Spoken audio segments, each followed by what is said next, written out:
is a presentation of Fox Sports. We are Fox Sports. We are Ohio. The city of brotherly love has been anything but kind to the Tribe. The Phillies outfield gobbled up a scoring chance in the 8th and then snagged a potential go-ahead hit in the 9th inning to extend their winning streak to 5 games. Pitching will be front and center today as flamethrowers Danny Salazar and Vincent Velasquez match up fastball for fastball next on Sports Time Ohio.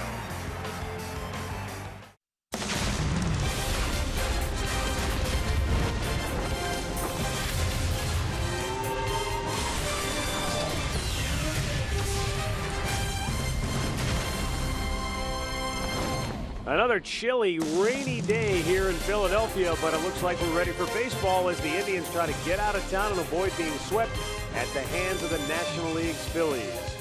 Hi again, everyone. Matt Underwood alongside Rick Manning. Well, we closed out the month of April last night with another tough, gut-wrenching loss for the Indians.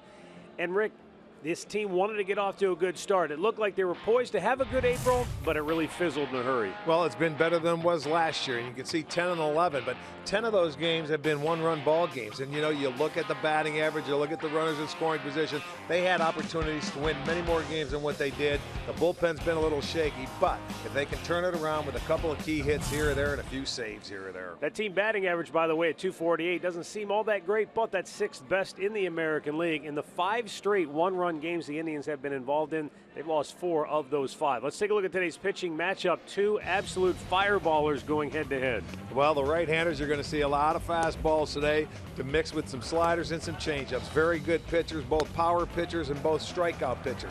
Salazar's got to bounce back. He had a shaky start in his last outing. He'll be going up against Vince Velasquez, who is 3-1, a fine 1.78 ERA, and he is a strikeout pitcher as well. Yeah, I mean, this guy can pile them up. These guys both average around 9 strikeouts per 9 innings. Phillies, of course, lead the National League, all of baseball, in strikeouts. And the Philadelphia Phillies don't walk many guys either, so that's something to keep an eye on here this afternoon. We'll be back with all the play-by-play Indians-Phillies coming up next. Cleveland Indians baseball is brought to you by W.B. Mason, the official office supplier of the Cleveland Indians. By McDonald's, I'm loving it. And by your local Toyota dealers, visit buyatoyota.com. Toyota, let's go places.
And we are ready for baseball this afternoon here at Citizens Bank Park in Philadelphia, Pennsylvania, as the Indians wrap up this 9-game road trip.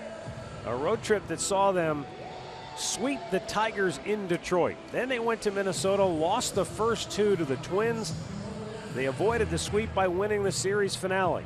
Off day here on Thursday, and then the 3-game series with the Phillies began, watching the Indians drop the first 2.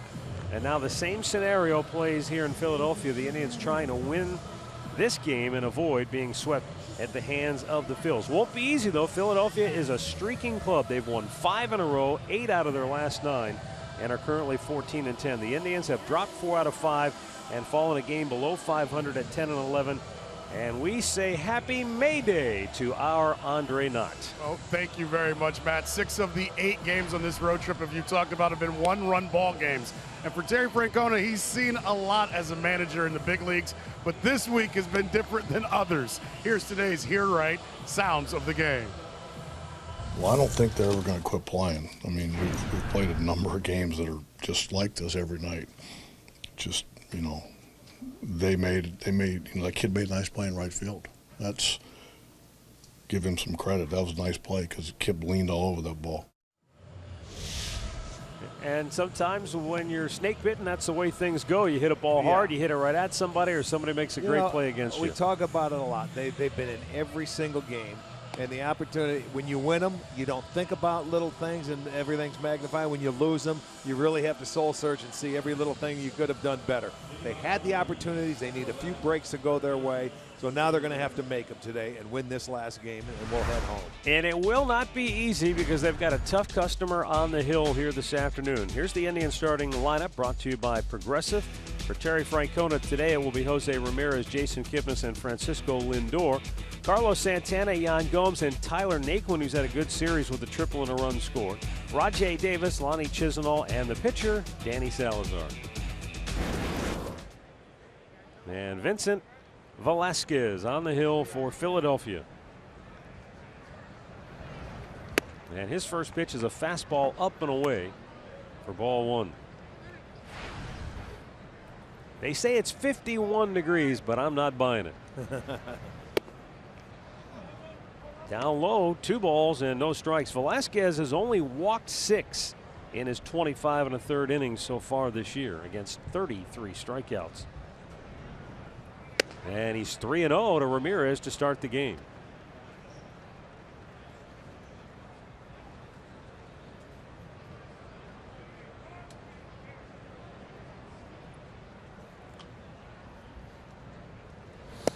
There's a fastball in the zone. Third different leadoff guy in this series. It was Davis Friday. It was Kip Saturday. And today it is Ramirez. Taking all the way, it's ball 4, and the Indians leadoff man aboard to start the game.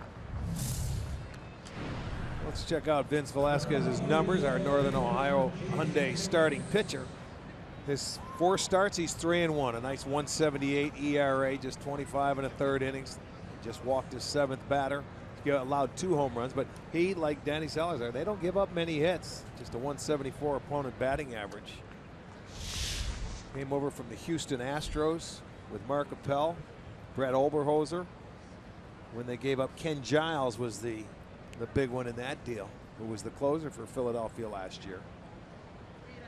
You mentioned 3 different leadoff hitters in 3 games in this series, and Ramirez is the first to get on base to start a game. Let's see if the Indians can make something happen with that as Jason Kipnis stands in.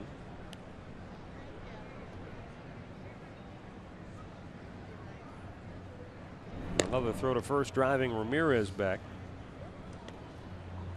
Now 174 opponent's batting average against Velasquez. That's 3rd best in the National League, and overall as a pitching staff, Philly has held the opposition to a 228 average, which is 3rd best in the National League. Outside, ball 1 here in the early going. Velasquez having a tough time finding the strike zone with his fastball, and in comes Freddie Galvis from short to try to offer his pitcher a little right now, you comforting words. Remain patient. Make him, force him to get him in the strike zone.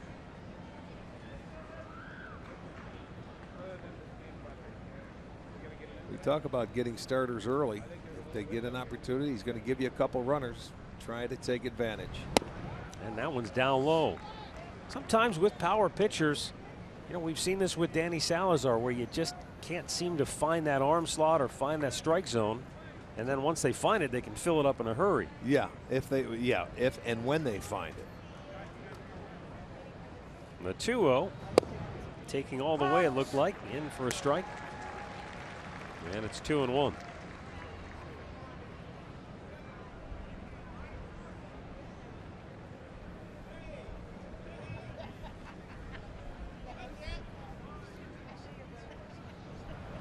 Kipnis bounces one on a double play ball to second base. And the Phillies quickly turn 2.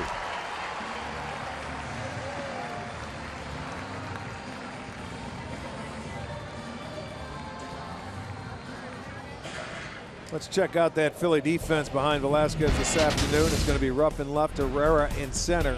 Borges is over in right, Franco at third, Galvis at short, Hernandez is at second, Howard at first, Rupp catching.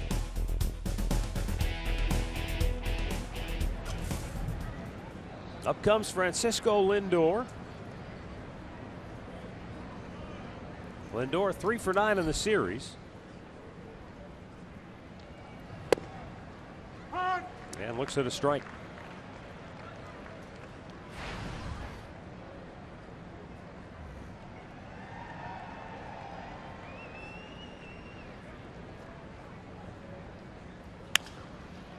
When Velasquez gets it going, not only is it tough to get a hit, put the ball in play, it's hard to make contact. He is averaging just under 12 strikeouts per 9 innings of work. It's third best in the National League.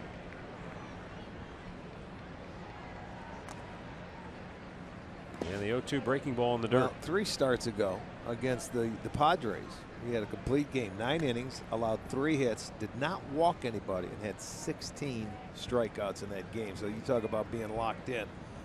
That doesn't happen too often.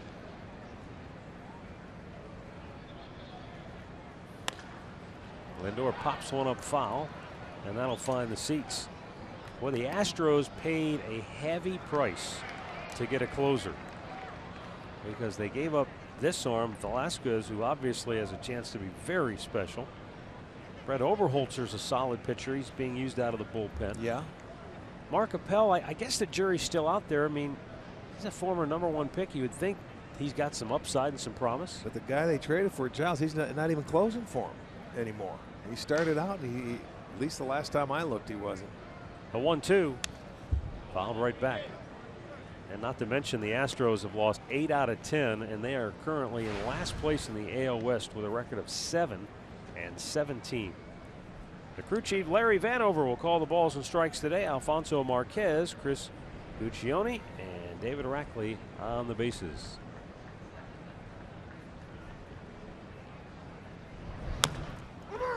Pulls that one foul.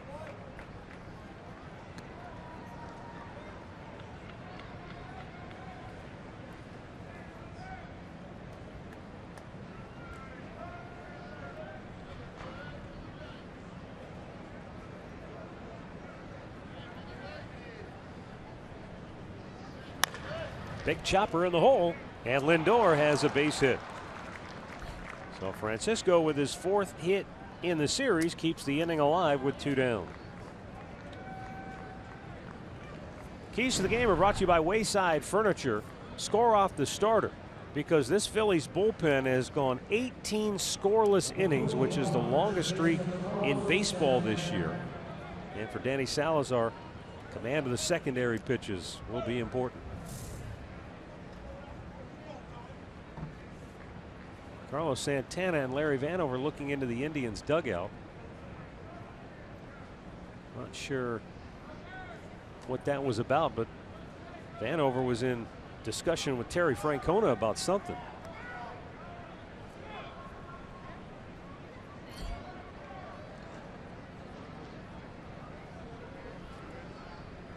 For the Indians, that's their 8th 2-out hit in this series.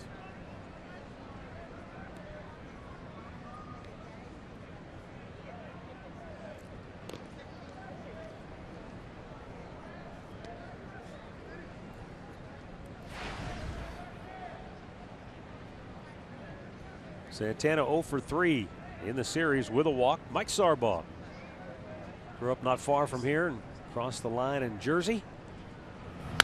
Santana ropes it fouled up the first base side.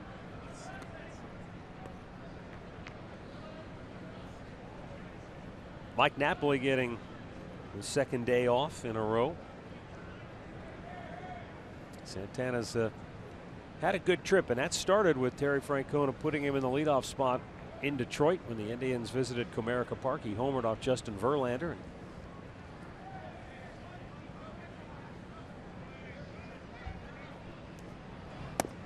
He takes it's down low, 1-1.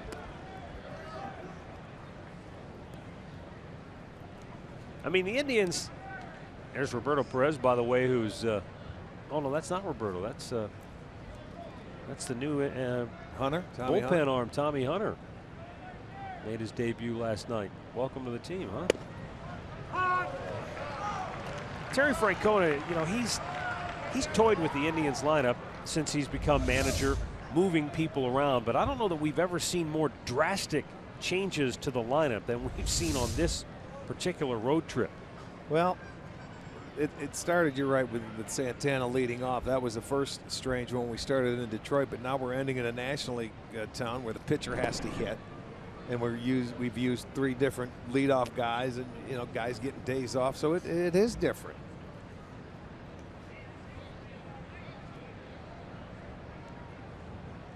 And Michael Brantley came back to the team in the middle of this road trip. Yes, he did. Been a lot going on. Pitch out, but nothing was doing with the Indians. And a count 2-2. Obviously, they feel that they're going to run. This is not the night, a very good track to run on today. It's been raining most of the night, all morning. Not that the field's real wet, but it's moist out there.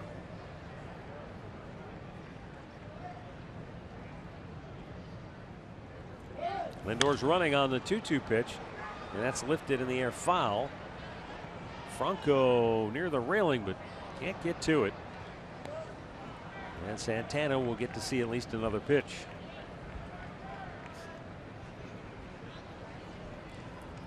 Carlos Santana, 3 homers, 11 runs batted in with 6 doubles on the year.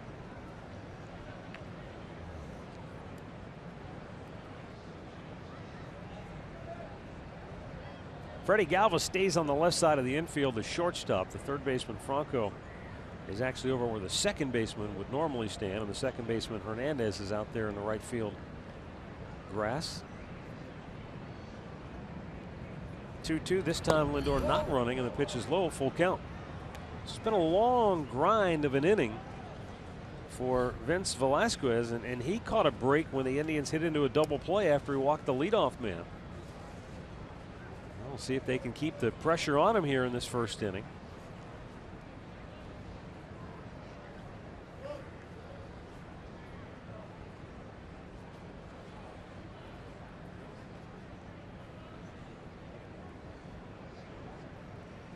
Runner goes. The payoff pitch is a fastball line right into the mitt of big Ryan Howard at first base, and the inning is over. No runs, a hit, a man left. The Phillies will come to bat when we come back.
and now heads out to the Indians bullpen. Don't forget your new cup.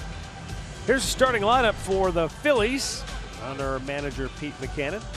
Odubel Herrera leading it off. Freddie Galvis batting second. He has had a good series, driving in 3 with a home run.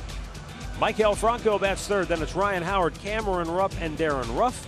Cesar Hernandez, the pitcher Vince Velasquez, and Peter Borges batting ninth. And our Northern Ohio Honda starting pitcher today, Danny Salazar, his 5th start this year, coming off a start in Minnesota. Didn't have his control.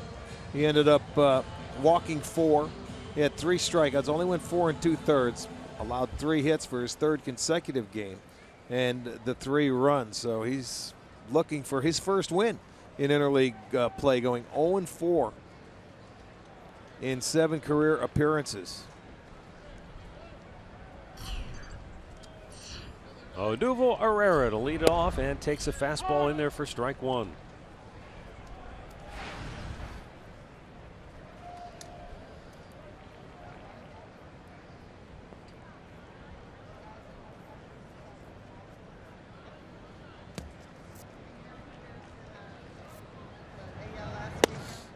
The guy you talk about, the leadoff spot. He's on an 11-game hitting streak.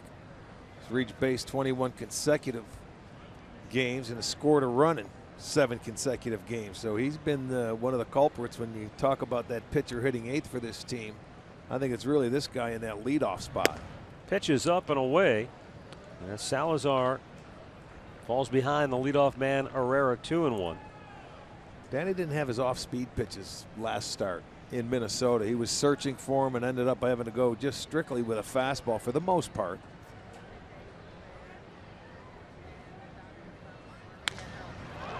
That ball's laced to fairly deep center where Tyler Naquin makes the play, 1 away.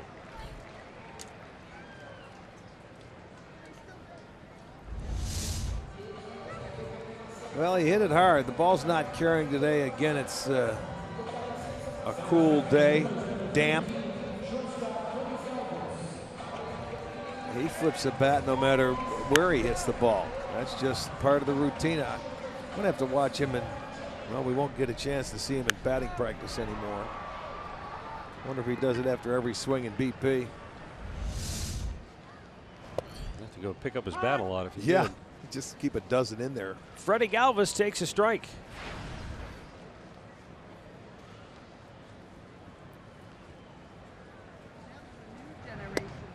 Off-speed pitch, and it spins up in high. 1 ball, 1 strike.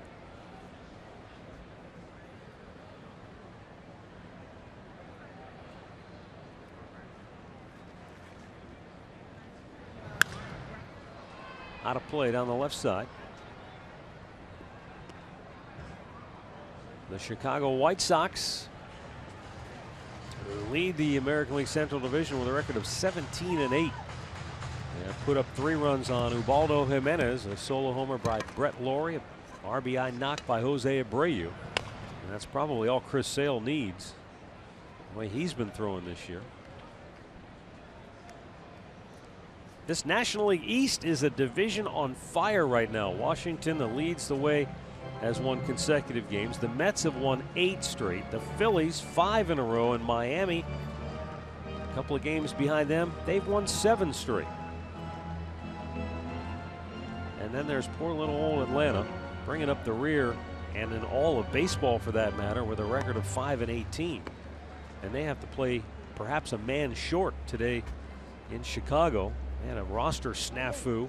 They're trying to get somebody called up in time for the game, but They've already, have they started? Yeah, they're in the 3rd inning in Chicago. But some good baseball being played in the NL East.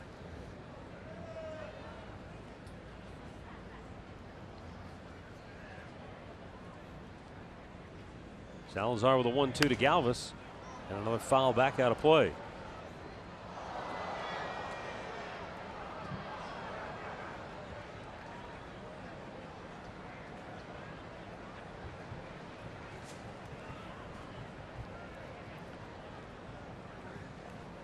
Jose Abreu was just thrown out at home, but the White Sox have scored again, 4-0 over the Orioles. Galvis down on strikes. 2 down here in the first. Let's check the Indians defense. Brought to you by Jeep. Behind Salazar today, it's Davis in left, Naquin in center, and Chisenhall is in right. Ramirez at third, Lindor at short, Kip is at second, Santana at first, and Gomes doing the catching. Danny Salazar is averaging just over 10 strikeouts per 9 innings pitched.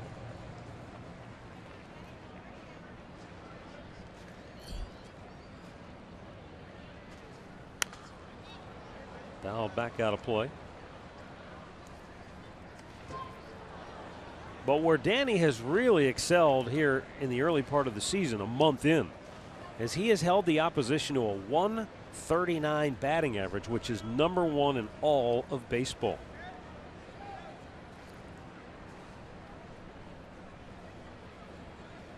I guess you would think that just by the nature of having the pitchers hit in the National League, that the National League pitchers would own the best mark in terms of opponents' batting average, just for the mere fact that they have truly one less hitter to face every time through. Yes, he did. 1 ball and 2 strikes.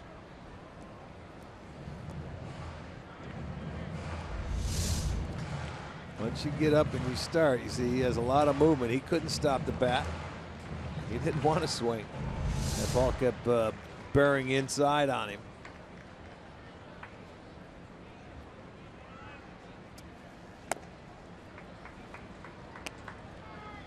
Now 2 balls and 2 strikes. Overall, a month into the season, the Indians pitching staff owns an ERA of 4.01, and that's 12th. So near the bottom. Swung on and missed. Danny Salazar strikes out a pair, and the Phillies go 1-2-3 here in the first. We've played an inning in the city of brotherly love with no score.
Bat app. You can stay connected all season with radio broadcasts, video highlights, stats, news, and more. Download MLB.com at bat, the #1 app for live baseball on your smartphone and tablet.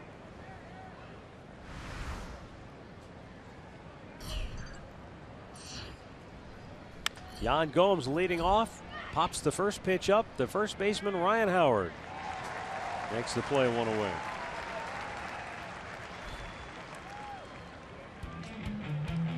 The injury report brought to you by the attorneys at Elk & Elk. Roberto Perez put on the 15-day DL prior to the game. The Indians believe that on that play at the plate last night when he dove to tag out Herrera, that he did something to his thumb. Didn't really notice it at the time, but overnight it began to swell up, and when he got here this morning it was really sore, and So they wanted to take a look at it, and Terry Francona didn't want to get caught shorthanded, so they decided to put him on the DL. Adam Moore got here just in time to suit up, so he's available if needed. Tyler Naquin, 2 for 5 in the series. He has tripled and he has scored a run. And there's a case where Velasquez got away with a pitch. Cameron Rupp wanted that up, where Naquin has been prone to chase. That was right down the slot, but Naquin still couldn't catch up to it. You see where the target is. But just there it is. He hit the target that time. Sometimes it's hard for pitchers. They're programmed to pitch down in the zone, down in the zone. Every once in a while with 2 strikes, you'll see a catcher set up high. It's tough for them to raise their sights sometimes. So if you get one up there, hopefully you hit it. Now the 0-2, that one took off on him.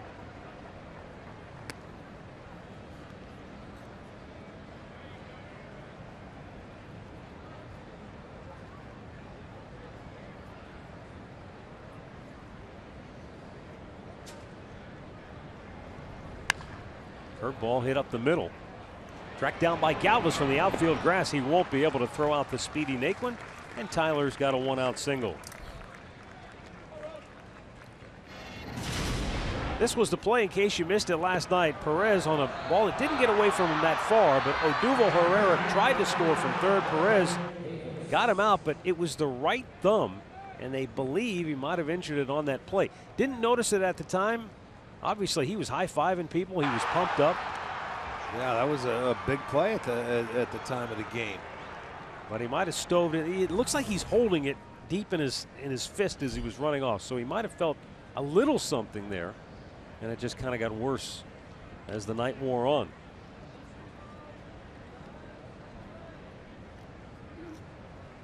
Rajai Davis, 1 out of 6 against the Phillies. A stolen base, a run scored, and a run batted in.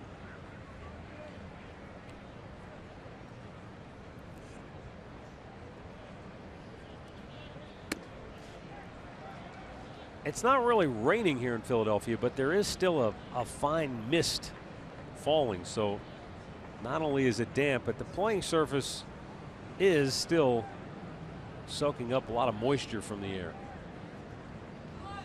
It's not a pleasant day to be at the ballpark. The 1-0. Well, it wasn't a pleasant day. They had their run here in Philadelphia today, right down Broad Street, and I mean thousands of people started running right past the hotel, and you could hear them from, what, 8, 9 in the morning.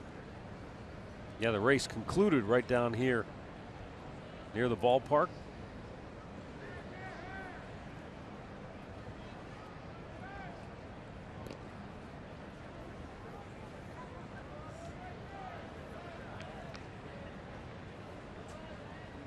One ball, one strike to count on Davis.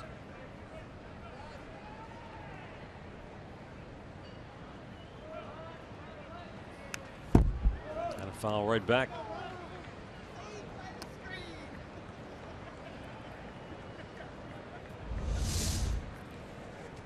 Well, even though you're sitting behind netting, you got to watch out because it comes back at you in a hurry and it scares you to death. I mean, that is scary. You see it coming right at you. You try and get out of the way. That's called an involuntary reaction, I think. She's moving now. She's not going to work 2 times.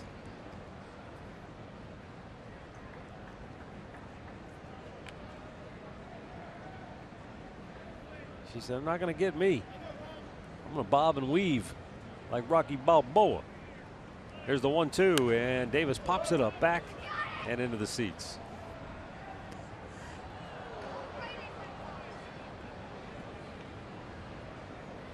Indians already with a couple of hits. Lindor had a 2-out single in the first. Naquin a 1-out knock here in the second. It's saying something against a guy like Velasquez, who has not given up many hits at all this year.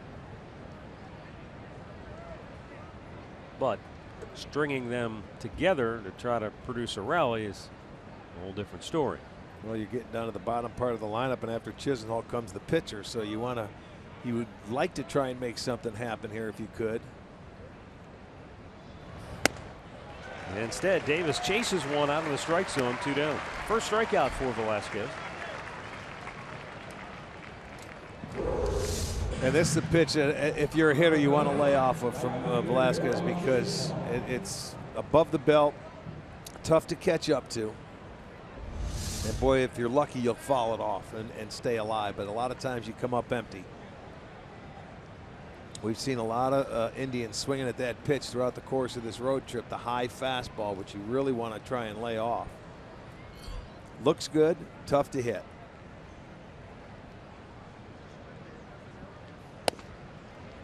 Breaking ball in for a strike. Lonnie Chisenhall coming off a 3-for-4 performance with a double and 2 runs scored.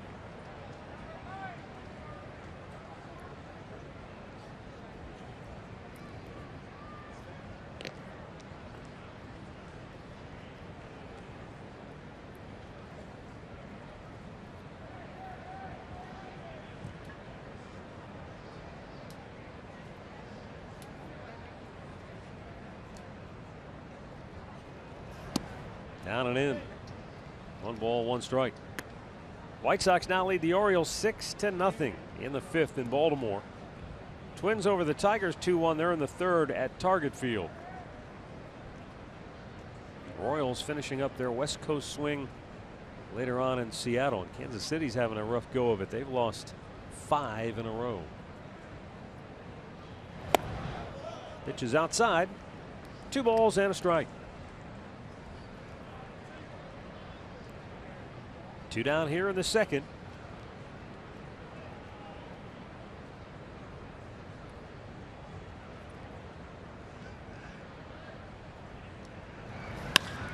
And Lonnie Chisenhall sends a sky-high pop to center. Herrera over toward left center makes the catch. No runs a hit, another man left. Middle of the 2nd, no score in Philly.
Season tickets still available, and you can include 8 different plans. You buy a reported 20-game plan and you'll get up to 12 games for free. You can visit Indians.com season tickets for more details. Here in Philadelphia at this ballpark at Citizens Bank Park, they have competing cheesesteak stands. They've got Tony Luke's and they've got Campo's. Several years ago when you and I were here, we went to the original Pat's. And then right across the street from Pat's is Geno's. Those have been probably the 2 most famous Philly cheesesteak stands. The odd thing about Philly cheesesteak, though, is that they serve it with Cheese Whiz. It was just kind of a strange. That's different. Yeah. Swing and a miss by Ryan Howard. Now here it's give us our commonplace. provolone. We want the provolone. Yeah, give us the provolone and we're fine. But when you go to one of those places, you have to know how to order, because you either order with or without. Without. Wit is with the grilled onions. Howard goes chasing, and another strikeout for Danny Salazar. He's fanned 3 in a row.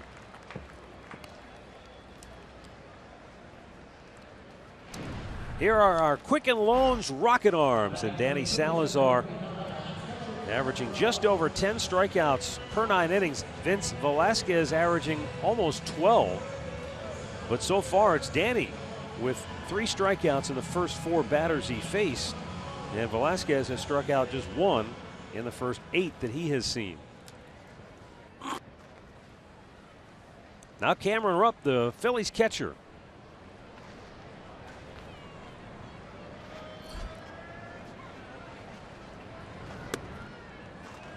A lot of Cameron's family on hand for today's ball game, and before the contest began, his mom threw out the first pitch to her son. It's a pretty cool moment.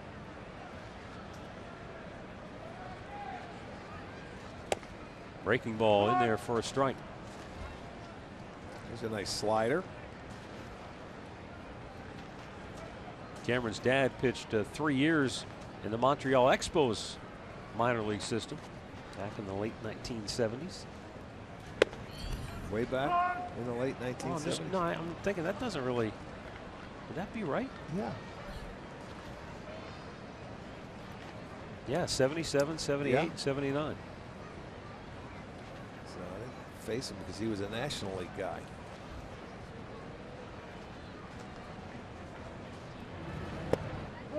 Boy, that's a tough pitch to lay off with 2 strikes. He did, and it was barely a ball. Well, it looked pretty good. Gomes is sitting away, and that ball comes down and in. That's a strike. Yeah, I was thinking the same thing. Tell you what, that's a good pitch. That ball was coming down and in. It hit the zone. Didn't get the call from Vanover. Didn't matter. He strikes him out anyway. 4 in a row for Salazar. And the Phillies are getting a first-hand look at one of the most devastating strikeout pitchers in the American League. Comes right back with that changeup again, and that's going to be our Circle K strikeout. 4 consecutive punch-outs for Danny. And in that at-bat, you saw him throw a good fastball, a slider, a couple of changeups. Give him 30 strikeouts now and 25 innings of work. 24 2/3 to be exact. Here's Darren Ruff. He was 1 for 4 with the double last night.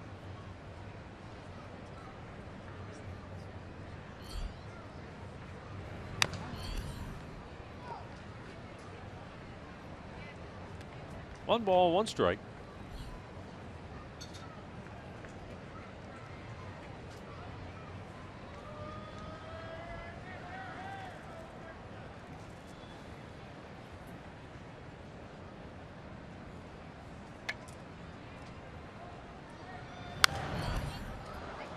Couldn't put it in play, and now he's down in the count. 1 ball and 2 strikes. And you can see Ruff's approach. He's no dummy. He's watched the first 5 guys go up there. He's trying to put a ball in play early in the count. But sometimes that's easier said than done. Yes, indeed. And on the 1-2 pitch, he too goes down hacking. 5 straight strikeouts for Danny Salazar.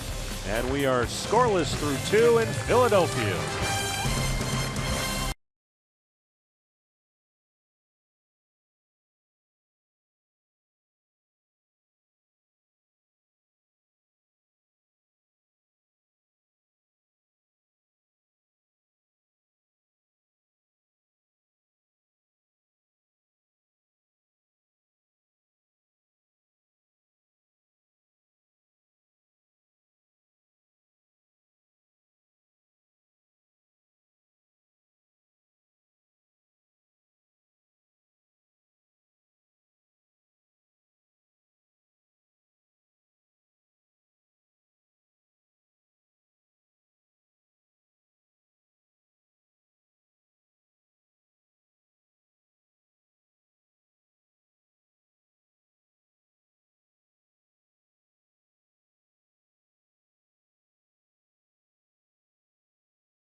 downtown. And what is downtown? About 6-10 miles from here?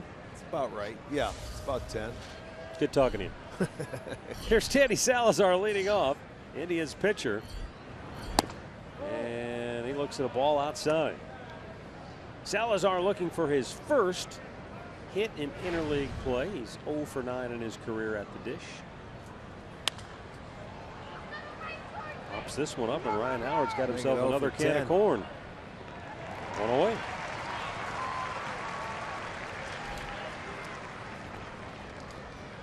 Well, come on out to Progressive Field early this week. It'll be Tuesday, Wednesday, and Thursday when the Indians are going to return home. They'll face the Detroit Tigers. Coming off a sweep to start this road trip, beating them 3 straight in Detroit.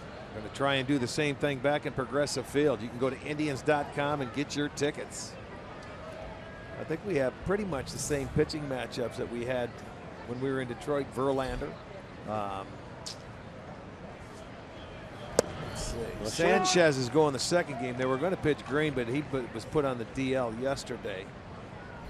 So it's to be determined. It could be Jordan Zimmerman. Yeah, it could be. That would be his 5th day because they have Monday off as well. So we'll see. We'll know by Tuesday.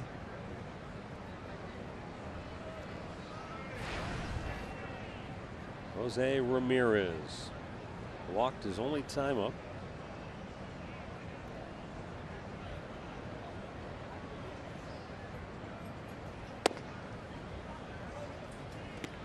And a count 2 balls and a strike.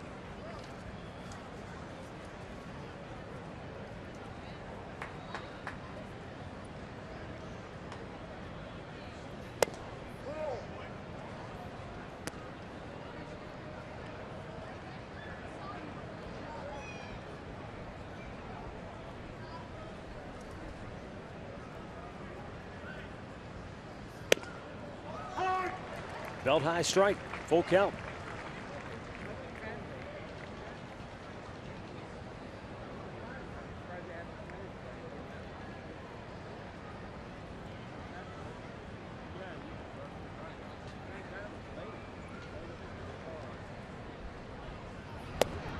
And he walks him for the 2nd time today. Our great clip of the game from last night, courtesy of Jason Kipnis. This sac fly drove in a run and almost had extra bases if not for a great defensive play. And then this solid base hit drove in yet another run. And then, of course, his last at bat, he almost put the Indians in the driver's seat. Drove one to deep right field, but a nice play made by Borges. Couldn't hit it any better than he hit it, that's for sure. So 1 on 1 out for Kipnis.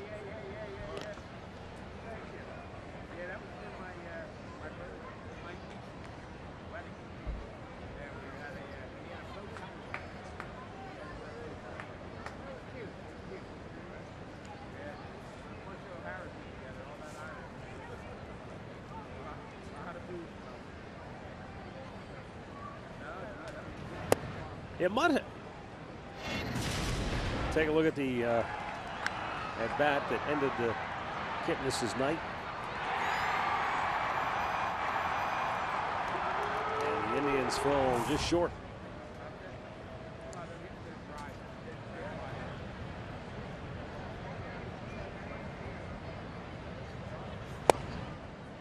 It might have been difficult for scouts when they were looking at Velasquez in high school to figure out where his best fit would be professionally, because when he was a senior in high school in Pomona, California, he batted .608.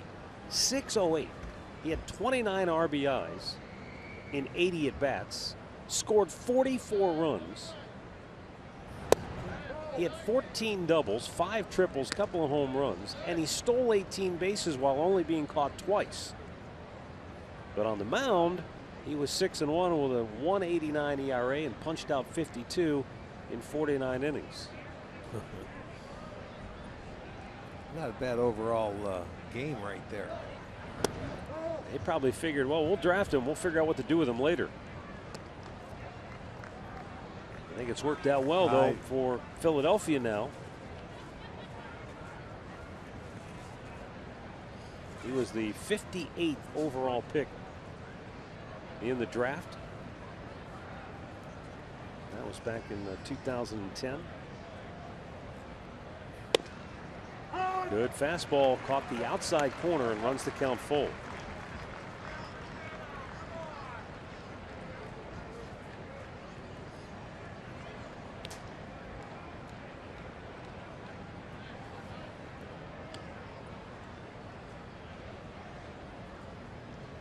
Runner goes, payoff pitch, swing and a miss, throw it out a second, and it's a strike him out, throw him out, double play to end the inning. Middle of the third, and still no score in Philadelphia.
Later in the game for Miller time, it's brought to you by Miller Lite.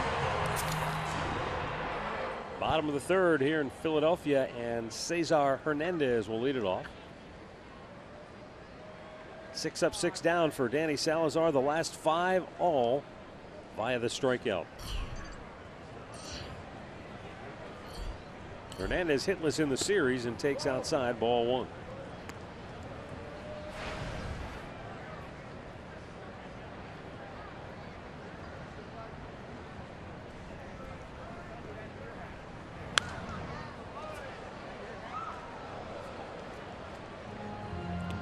One ball, 1 strike.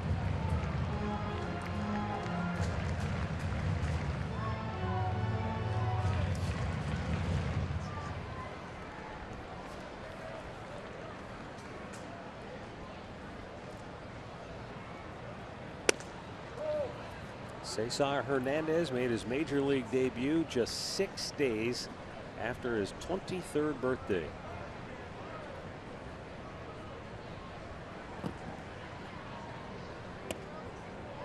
This is the first sign of trouble for Danny Salazar as he's fallen behind 3-1.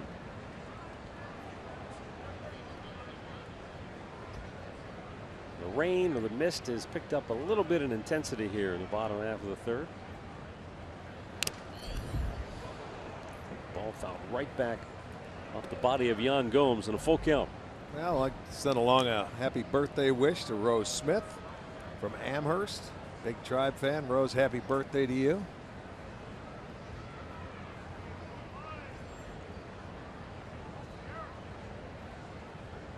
There's the 3-2. And a foul out of play.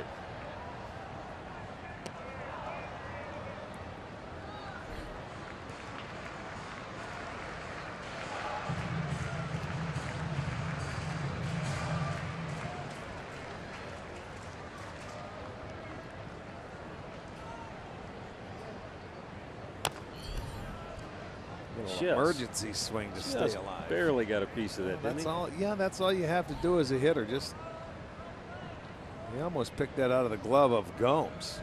Watch how deep it gets. And that ball was almost back behind home plate. Yeah. But he just got enough of it, and he's up there for one more swing at least. And he pops that one up into foul territory.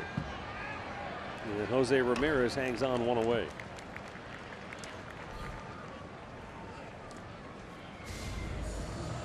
Arcia in the driver's seat today shows you that the Indians gave up just 2 unearned runs. That's the fewest in the major leagues. Well, that's a rarity because last year it was probably, they were down at the bottom of the list where they gave up probably the most. They tightened it up, you know, after they called Lindor up and things like that. But the last couple of years, they've given up their share of unearned runs.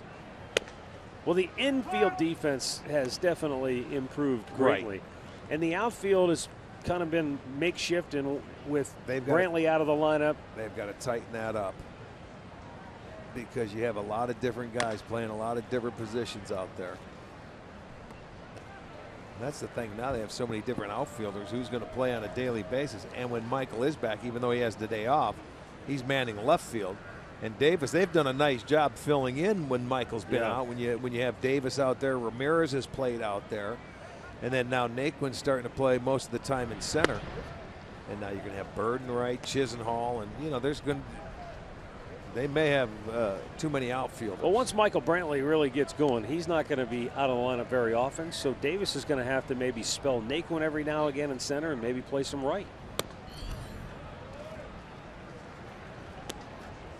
Unless Terry wants to occasionally, you know, use Michael in the DH spot. But, you know, once Michael Brantley's at full capacity, he's going to be out there every day. That's the way he normally rolls.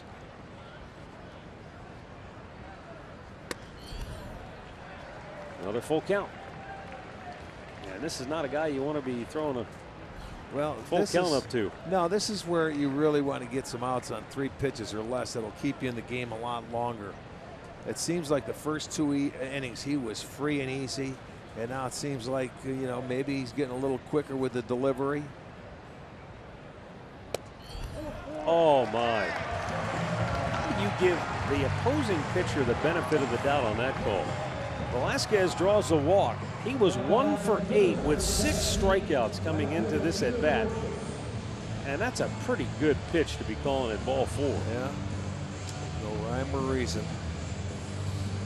That's the first base runner for the Phillies. Look at Salazar saying, are you kidding me?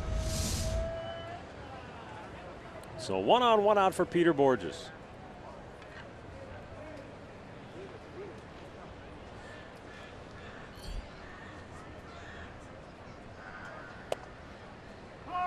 And there's a cold strike. Borges 1 out of 5 in the series with a double.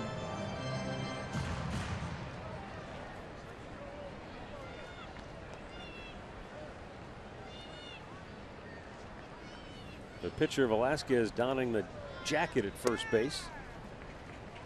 Well, I can see today because it is damp, chilly, and drizzling.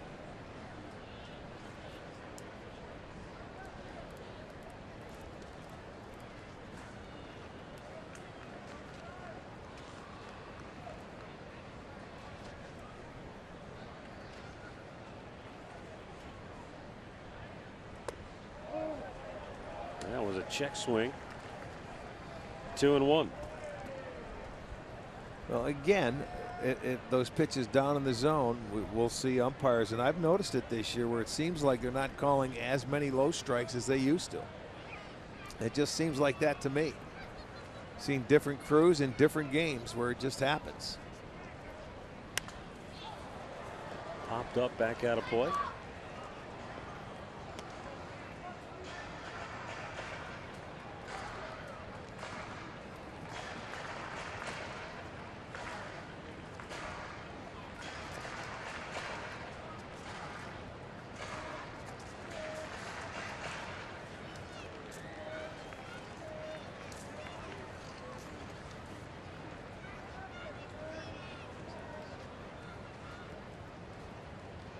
The 2-2.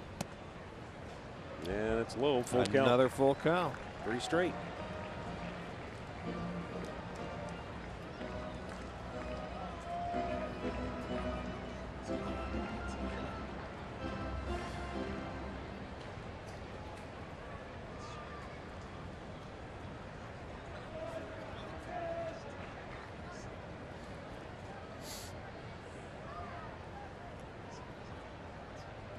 And the 3-2 is ripped to left, a base hit. Velasquez stops at second, and the Phillies have their first hit of the afternoon. Well, Danny wasn't going to walk this guy. You can't walk the pitcher and then come back and walk the ninth place hitter, so he throws one right down the middle, and Borges jumps on it. Gets the first hit for the Phillies this afternoon. It'll push runners to first and second and come back to the top of the lineup.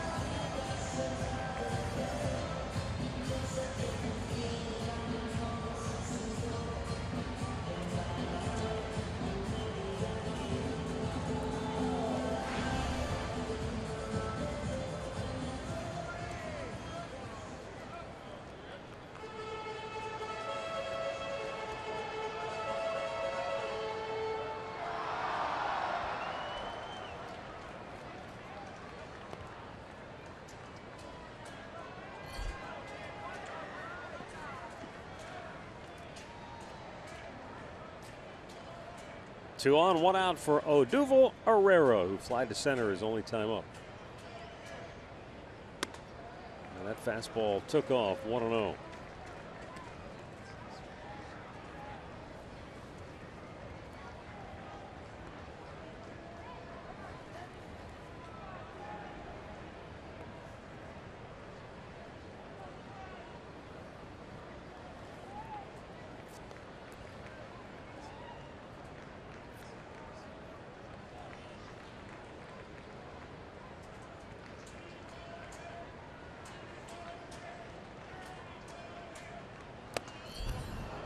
Herrera chased a 95-mile-an-hour fastball, let her high, could not catch up to that. Tied him up inside. This guy has a lot of movements into that swing. Once he gets started, you know, look at the big leg kick. He pulls it all the way back, and that ball is in the glove by the time he can get those hands out front. So that's not a bad place to pitch him, is up and in right there. I don't see how he can get the barrel head of the bat to the baseball with that big kick and as hard as Salazar throws.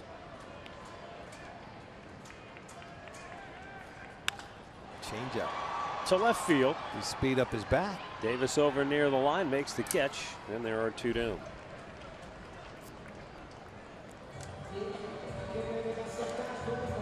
Well, we were talking about the Indians' defense and how center field has sort of been a work in progress with a lot of different people going in and out. Let's bring in Andre Knott with more on that. Well, Tyler Naquin took last night's win pretty tough because he wasn't happy about the ball that fell in front of him. And talking to Terry Francona today, he says Brad Mills is still working on him to almost play on the balls of his feet a little bit, almost like if you're playing defense in basketball. And you got to read the ball off the bat, but sometimes you got to have a feel for who's up the bat. And they felt like that may have been his issue last night.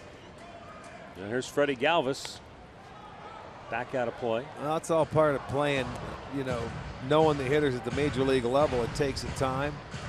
Never played in this ballpark before. You had David Lowe, a pinch hitter, coming up in that situation, and you can play a little shallower with him, even though it's a tie game. And his first step when you play shallow can't be breaking back.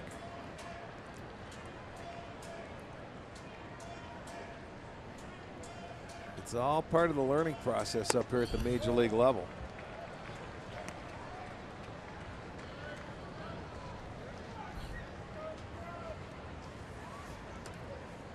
One ball, one strike with 2 on and 2 out here in the third. No score. Freddie Galvis struck out his first time up. First of 5 consecutive strikeouts. First time through the order for Danny Salazar.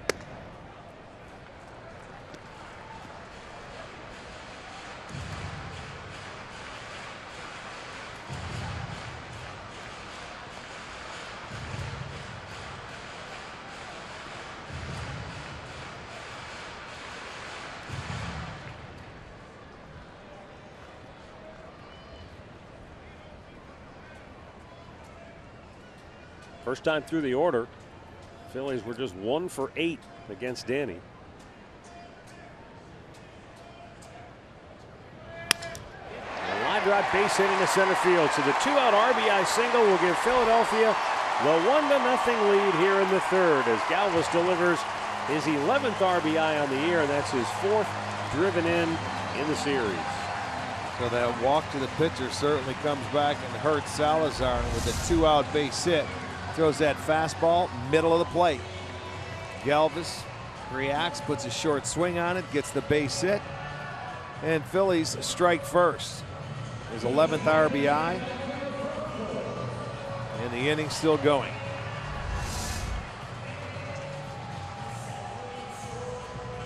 Maikel Franco to the plate.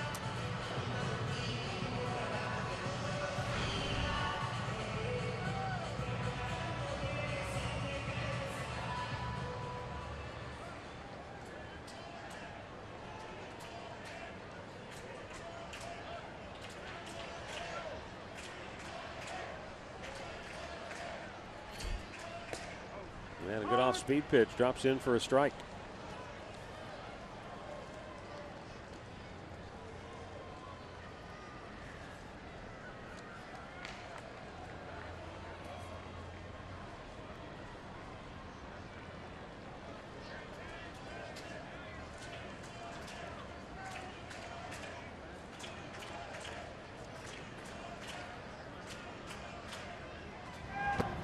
And he chased a breaking ball that time. It's 0-2. Offensively, Philly is nothing to write home about. They're 12th in the National League in batting average. They're 14th in runs scored. But when you get the kind of pitching that they've been getting here lately, and then you couple that with some timely hits, which they've been able to get, then all of a sudden you've got a 5-game win streak. Well, that's what we've seen in this series. Anytime they get somebody on, when they do, they take advantage of it. A 2-out base hit scores in this run. Had a big home run in the first game when it counted. Well, they've been able to get to that magic 4-run number. Tough to win consistently in the major leagues when you score 3. That's where the Indians have sort of been stuck on a number of times. But when you get to 4, it really changes dramatically your chances of getting into that win column. Phillies breaking through with their only run here in this 3rd inning. An inning that changed dramatically when Velasquez was awarded first base on a 3-2 pitch that looked like it was strike 3. Nice block.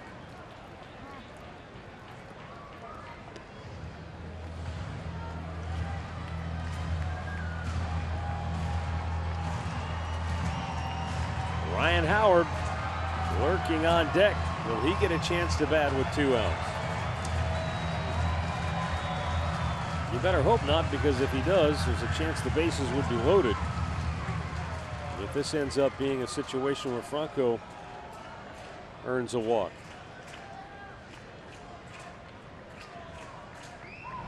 Oh, Danny ended up stopping in the middle of his delivery. Slid on the rubber and box home a run.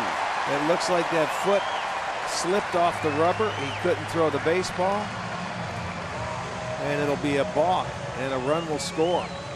I don't know if he's going to need any drying agent out there or what, but check his foot, see if it slips off the rubber. He comes up, he's set, he's going to, there it is. Do you see it move? Yep. Do you see it? That the toe just slipped and it kicked over where it came off of the rubber. Kind of forced his front leg to come down quicker than he wanted to, and then at that point, I guess he had no choice but to hold on to it. Yeah. No telling where he would have threw it. So it's 2-0 Philadelphia, and Galvis goes into scoring position.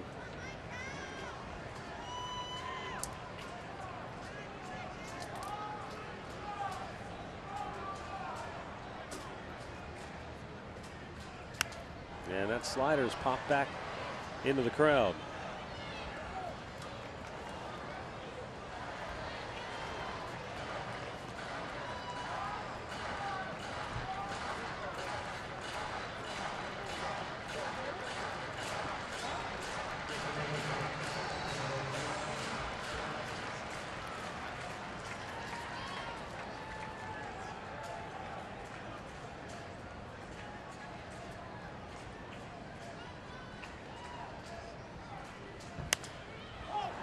And this one's popped up on the infield right in front of the plate. Ramirez, the third baseman, will make the catch to end the inning. But the Phillies strike for a pair and lead it 2-0.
Lindor, Carlos Santana, and Yan Gomes due for the Indians here in the fourth.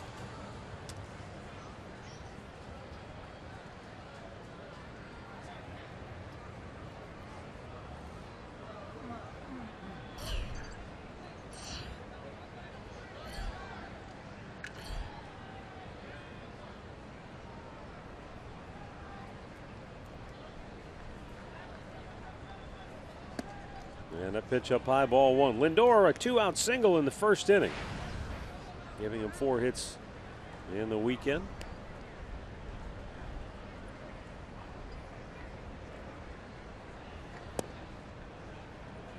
Low with the fastball.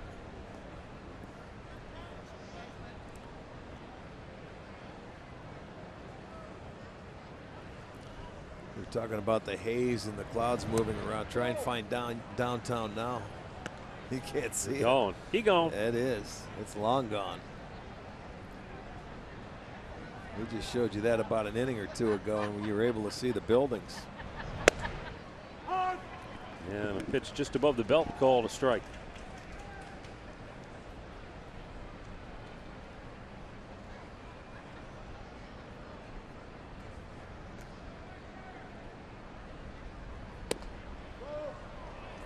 Ends up walking him.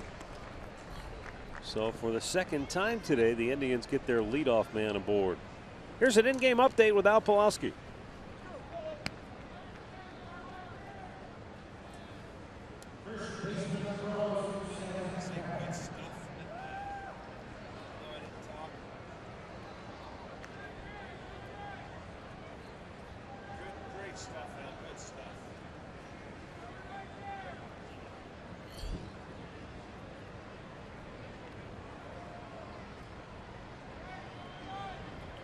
All right, thanks, Al. Lindor aboard to start the fourth inning with the Indians down 2 runs. And Carlos Santana at the plate. He hit the ball hard his first time up, but right into the glove of Ryan Howard at first base.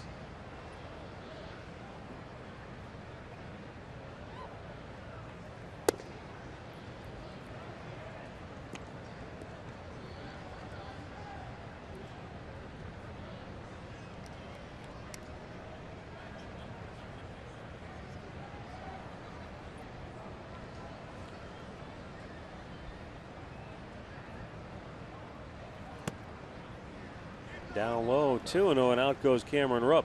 Yeah, Velasquez having a tough time finding the strike zone right now. They were out in between innings, and you know, they looked and I think they asked if they wanted any drying agent out there. He didn't want any. You can see it's starting to get a little messy. Well, he was out. He had to run the bases. Yeah. I mean, before he started throwing his warm-ups, he was digging out his cleats, but he said he didn't want any drying agents, so that's his prerogative.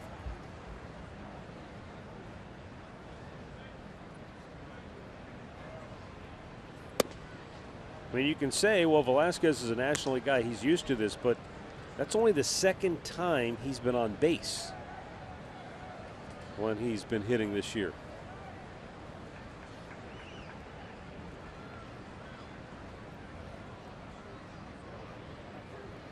Well, they were able to take advantage of their base runners in that walk and see if the Indians can do it now with their first 2 reach.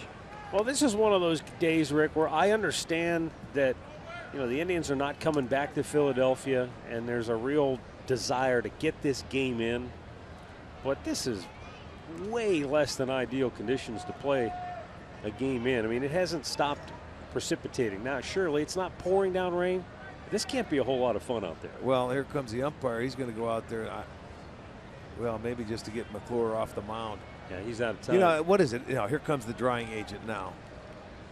What is it when we come to the state of Pennsylvania? It seems like every time we go to Pittsburgh, it rains. Every time we come here, it rains. Remember one of the last times we were here when they had the tarp on the field, the tornadoes came in and blew that tractor around? Yeah. This is, I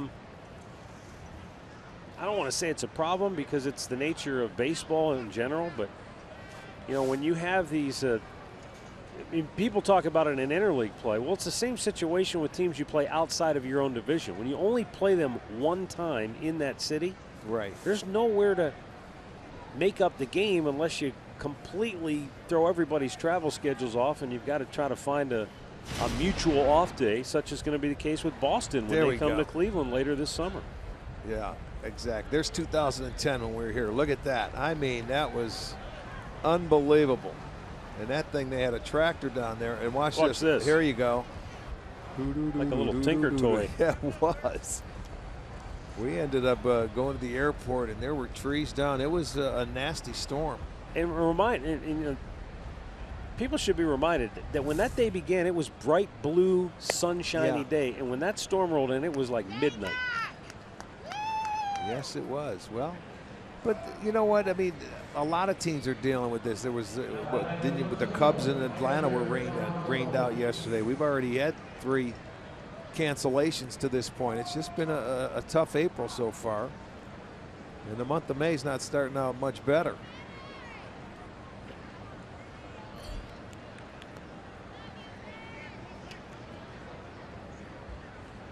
Yan Gomes fouled out on the only pitch he saw his first time up, takes a strike here.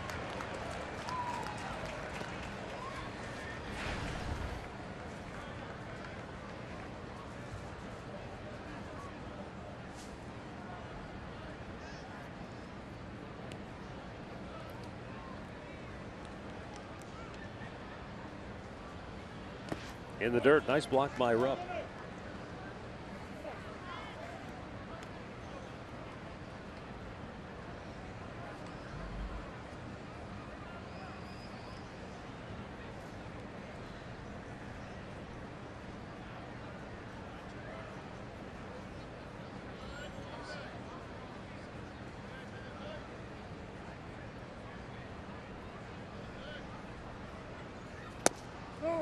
Just a little bit low.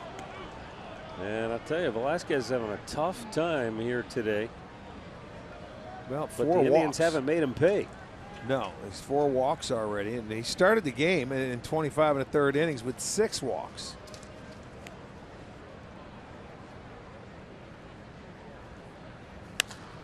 There's a fastball right down the slot, but he pops it up. Fair ball, infield fly rule. One away.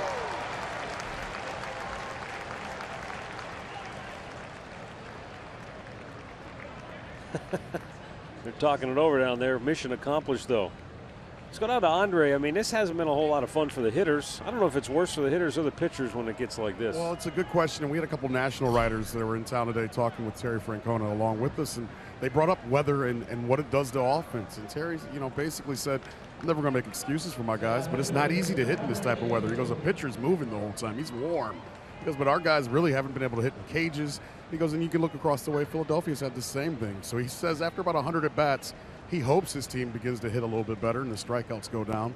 But he thinks the weather helps slow down a lot of the teams on the East Coast offensively early. Well, I would agree with that, and that's usually when the weather should start getting a little better after 100 at-bats. It doesn't matter when you start.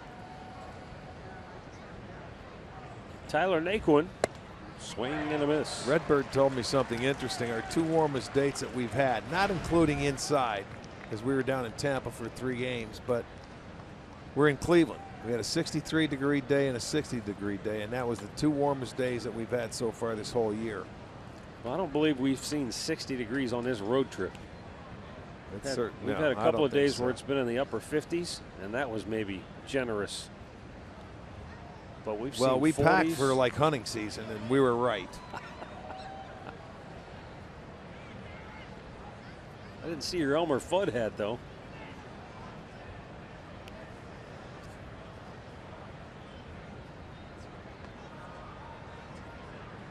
The 0-1. Naquin pops it back out of play, and the count 0-2.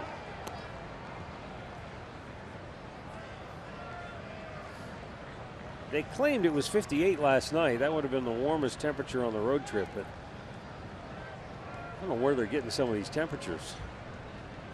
Well, it's just been damp, really damp. Might have been 58 in the dining room. Minnesota was the same way.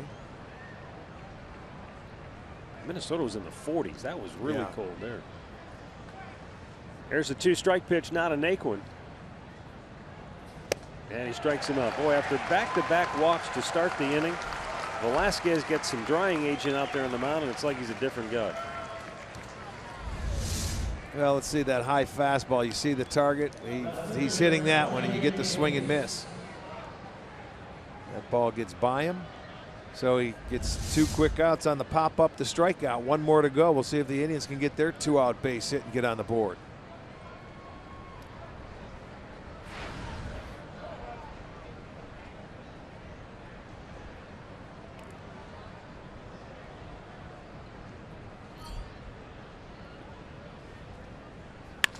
Hanging breaking ball, line to left, and a diving catch by Ruff.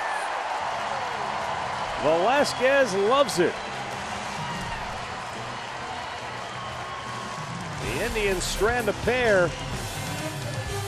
And after 3.5, the Phillies lead it 2-0.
Something to smile about. It sure is. He made a bad pitch. He hung a breaking ball. Rajai Davis put it right in play, hit it right on the nose, but is saved by a good defensive play by Ruff. And it was a nice play, and you can see the frustration. Boy, you do your job, you hit it, and they make a nice play, and it's out number 3. So he gets out of that inning after walking the first 2 unscathed.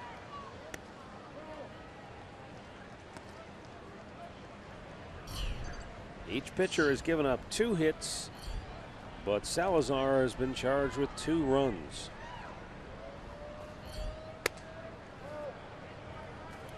Ryan Howard struck out his only time up in the 2nd inning.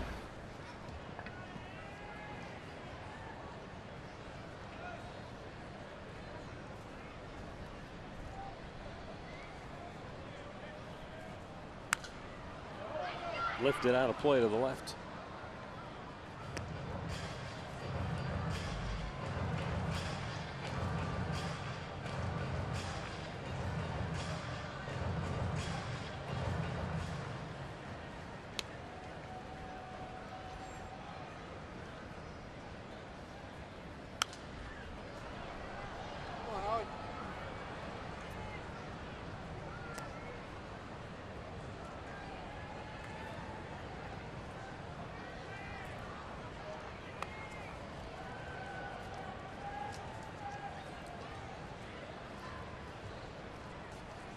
Ryan Howard had his 6th career walk-off home run in the series opener.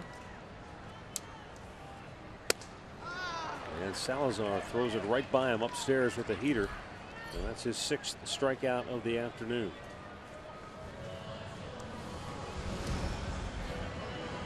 Well, Danny, early he had 5 consecutive strikeouts. He was free and easy and was had it all working. The breaking stuff was right there. The change-ups were working real well.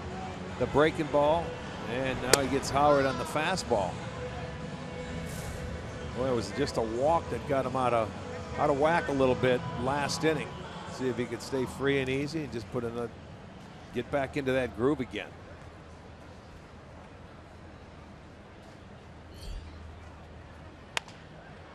Jammed him, and a roller to short. Lindor flips it over, and we've got 2 down. The $13 district ticket presented by Sports Time Ohio includes your very first drink. Grab some friends and catch the game from the corner or the new drink rails in left field. District tickets available only online at Indians.com/district ticket. 2 gone for Darren Ruff, who struck out his only time up.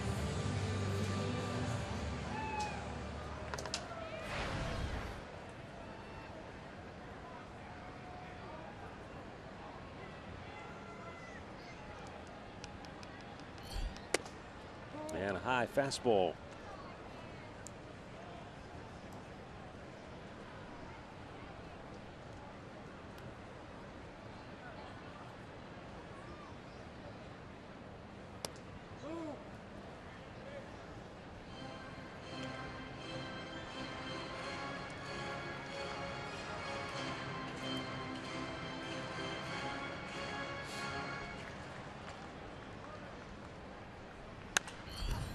Fastball is poked out of play, 2-1.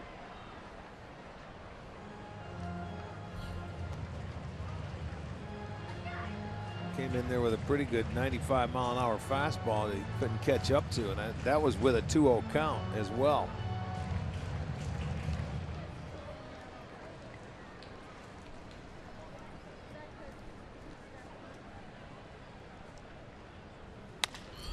Over the glove of Salazar. Kipnis flips it over, and the Phillies go 1-2-3 for the 3rd time in 4 innings. But the one time they didn't, they scored their 2, and that's the score after 4.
And mattresses, shop Levin's.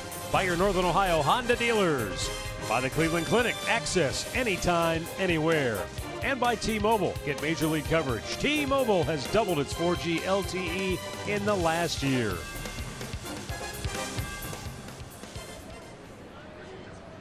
Two 0 Philadelphia as we go to the 5th inning. Lonnie Chisenhall to lead off, and the pitch is down and in for ball 1. Chisenhall flied to center in the 2nd.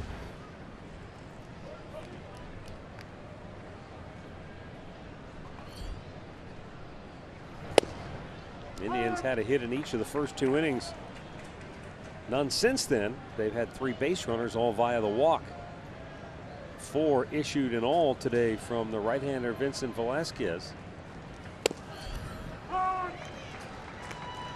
And a good fastball gets him ahead 1-2.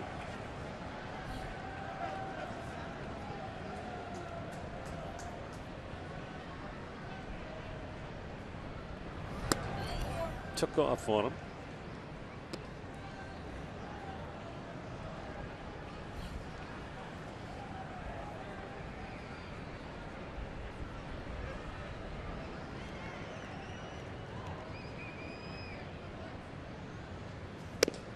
Yeah, he throws it by him upstairs with a heater.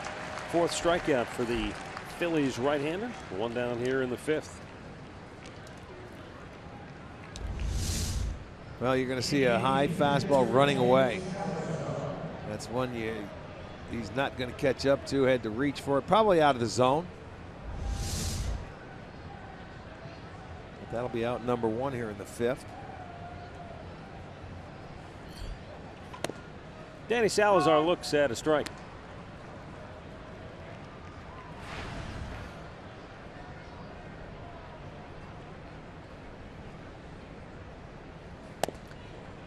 Hard to believe when you watch Vincent Velasquez throw right now at this point in his career that at one time when he was just 18 years old, he was just about ready to cash in and take it on home.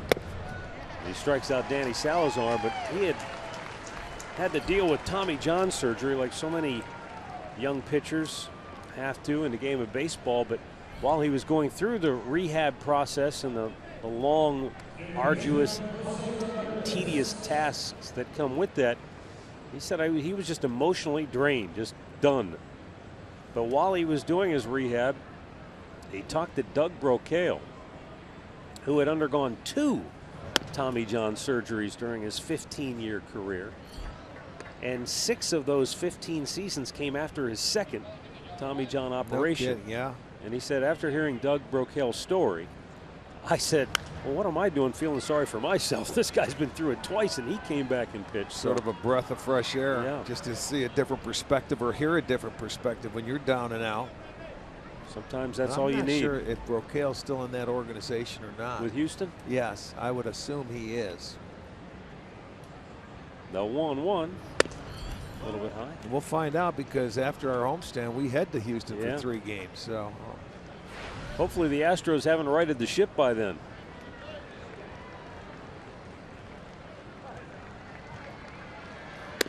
They're up early on Oakland, 1-0 in the 1st. He could not throw Ramirez a strike. He is having a tough time today.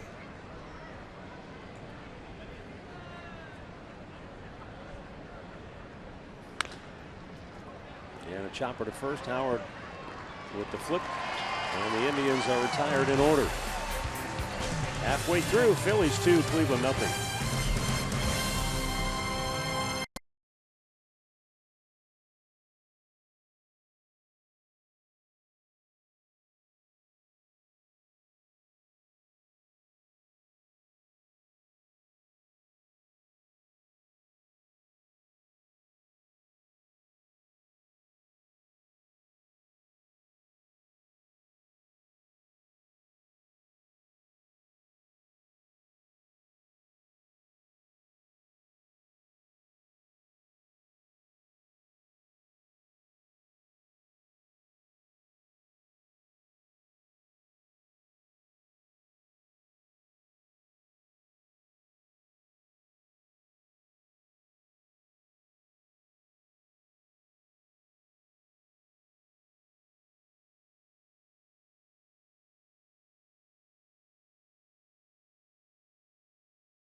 On Tuesday night at Progressive Field, it's a 6:05 first pitch time between Cleveland and Detroit, fresh off their first sweep of the Tigers in 8 years. We'll have all the action for you on Sports Time Ohio with Indians Live beginning our coverage at 5:30. Home half of the fifth, bottom third of the order. Cesar Hernandez leading off. Vince Velasquez due up next, and then Peter Borges.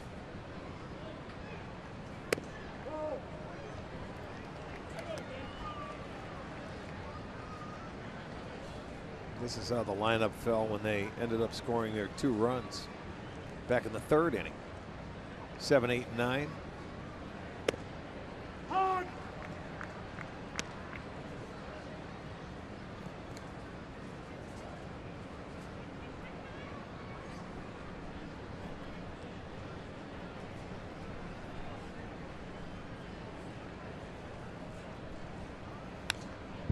Now foul back.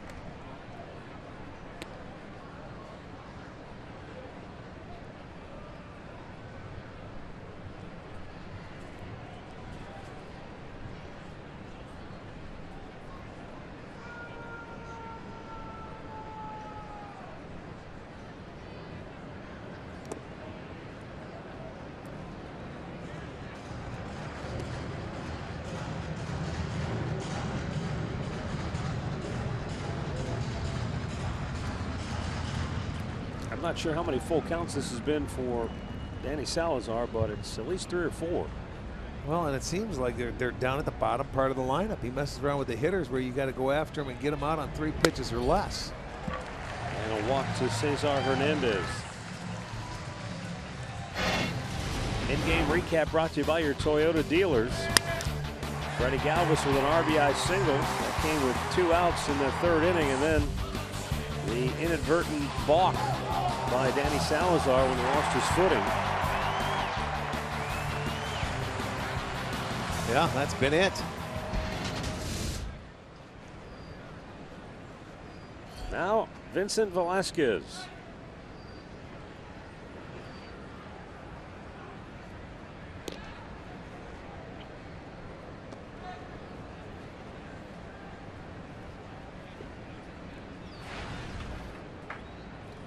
Velasquez is ambidextrous, but I'm not sure if he can pitch with his other hand.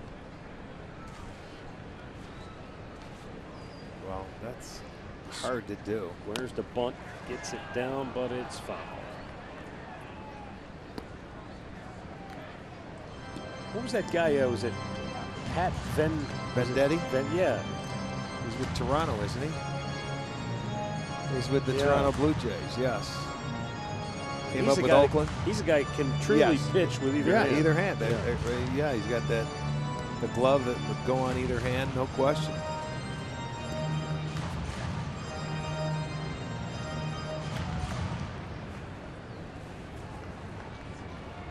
Ramirez in on the grass at 3rd as Velasquez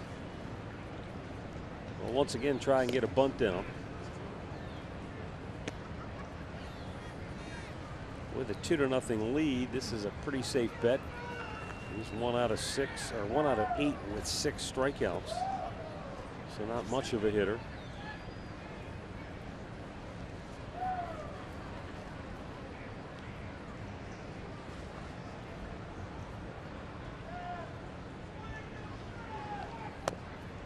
And not showing bunt, takes a strike. That's surprising. They put the bunt on and then they take it off. And now he's down 0-2. So what do you do now? Try and bunt him again or let him swing away? All 4 of Danny Salazar's full counts today have come to the 7, 8, and 9 Yeah, hitters. that's what I'm figuring. I don't know what he does. Whether he tries to trick the bottom part of the lineup or what, but just go at him. That's puts it in play. They get 1 at 2nd, and they do turn 2. Nicely done by Francisco Lindor. He had to really hang in there with Hernandez bearing down on him. the long flip by Kipnis, but he gives it up high enough, and a nice job of staying in there with the pitcher running. They're able to turn it. So I don't understand that with the pitcher up there. They put on the bunt one time and let it go the next, and ends up hitting into the double play. That one might have been interesting to see what the Indians would have done had that not been turned on the other end. Not that there wasn't contact, but just the way that Hernandez kind of wrapped up Lindor by the leg. I don't think it was anything intentional, but it would have been interesting to see what they might have done there.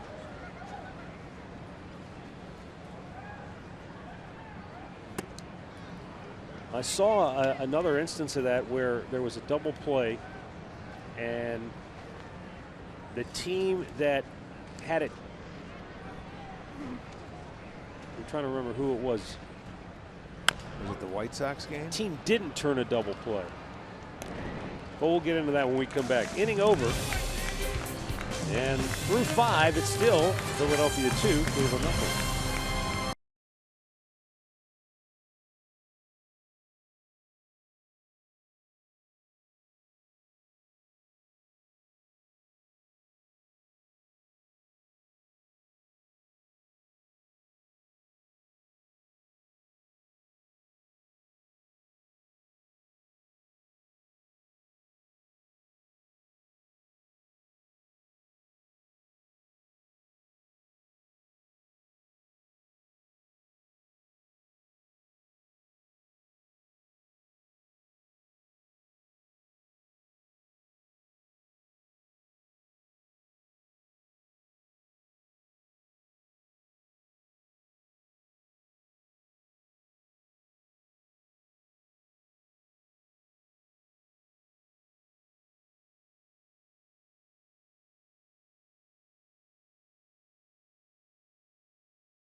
Well, season tickets offer the best perks, including savings and access to Tribe Rewards. And today's Tribe Rewards TV code is Napoli.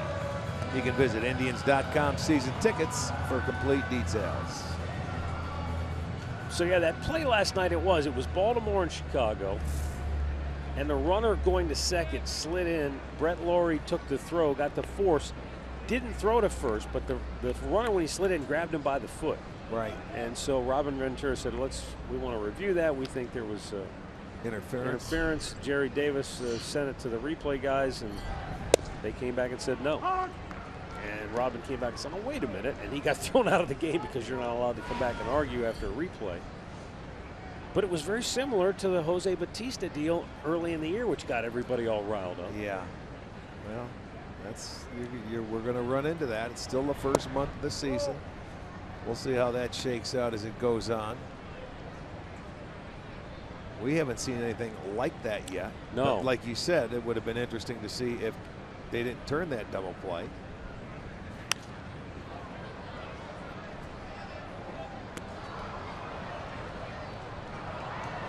Yeah, I think in that instance there wouldn't have been anything to overturn it because he slid directly into the bag. Even though there was contact, you can still make contact as long as you don't overslide, deviate your slide path. Right. Kipnis fouls it on a play to the left.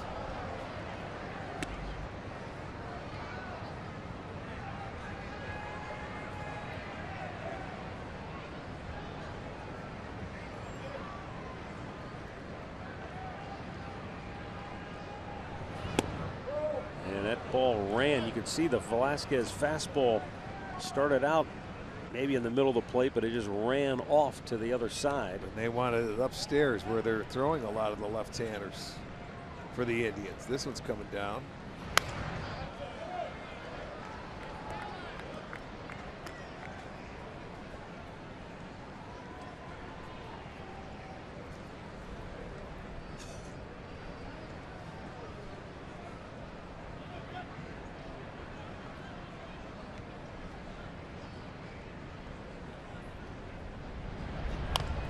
breaking ball is pulled foul over by the Philly dugout.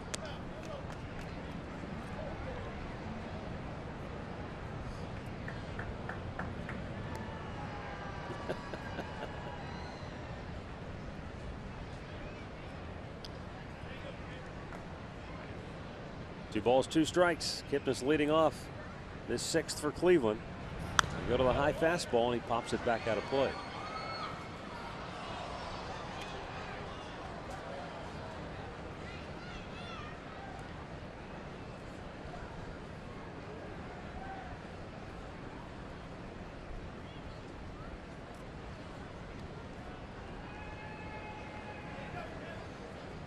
Wants a little extra tack on this.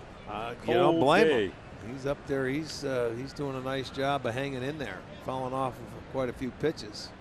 But trying to get him to throw that fastball up, throw it in, and he continues to foul him off. Hey, one thing about Cameron Rupp, when he sets a target, man, it's not hard to see, is it? No. He spreads that glove wide open and says, right here, baby. Nothing subtle about it. Especially when he wants it in a certain spot, a specific target. Now this one's a breaking ball. No, fastball. Look at that. Oh. And again, Kipnis fouls it off. This is a good job by Kipnis to stay alive, just fouling off some tough pitches to handle. That's what you have to do if you're going to get those high fastballs and swing at them. You certainly can't try to pull them. You just foul them off, and he's done a wonderful job. Now you hope he makes a mistake. He wants him to back off and start over. It's either that. I thought he was going to say, throw Just what you throw want. You pick one. That's right. I've tried everything I know how. Well, it's the 11th pitch of the at-bat. Look at this, and Yeah. it continues.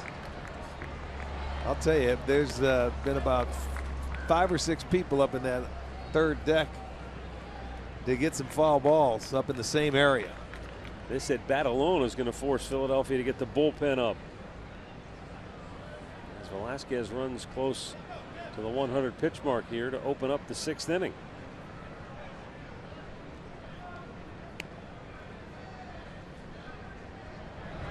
And a breaking ball in the dirt, full count.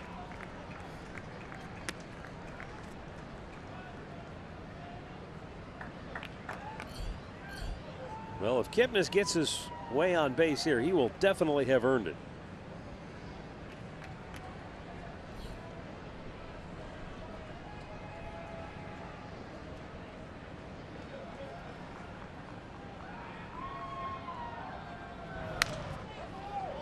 And a bouncer foul. So we will go to 14 pitches in this at Yeah, bat. what an at-bat. It's got to end in a hit or a walk. He's got to get on base. He's worked too hard.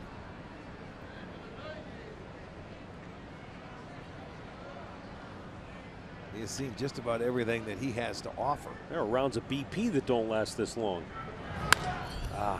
Popped him up. Shallow left, out goes Galvis. He's called off by Ruff. One away. Good at bat. Didn't come up with anything, but he worked him, and I mean worked him hard.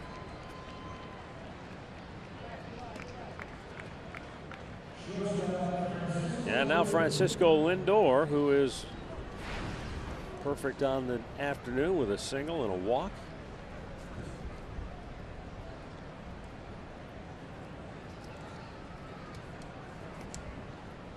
Minnesota has opened up a 5-2 lead on the Tigers. They're in the 6th at Target Field.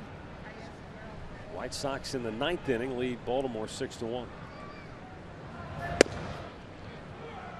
Kansas City and Seattle just underway out in the Pacific Northwest.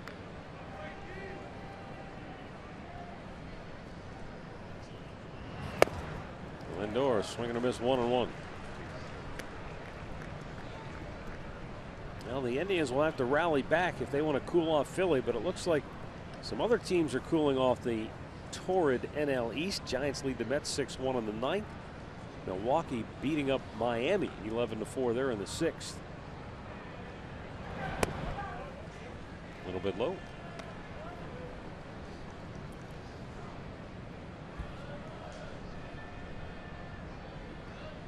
Washington shutting out St. Louis. They're in the 8th, 4-0 Nationals.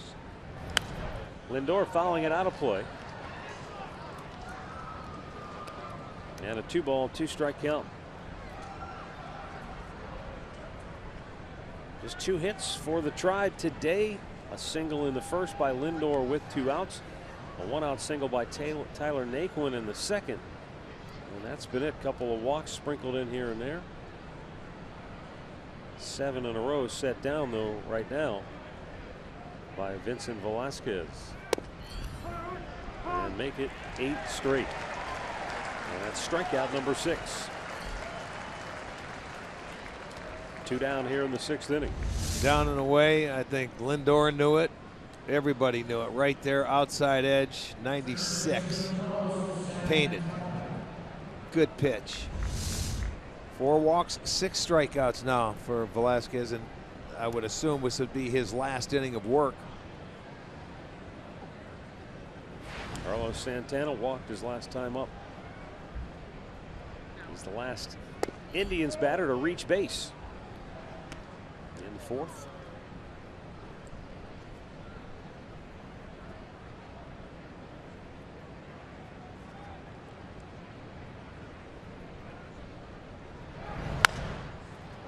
High pop, right field near the line into foul territory now. The second baseman Hernandez grabs it, and Velasquez cruises through the 6th.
Stream them live on your mobile device.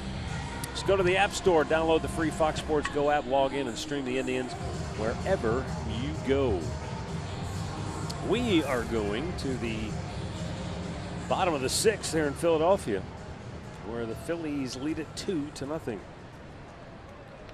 And the top of the order will feature Odubel Herrera, Freddie Galvis, and Maikel Franco.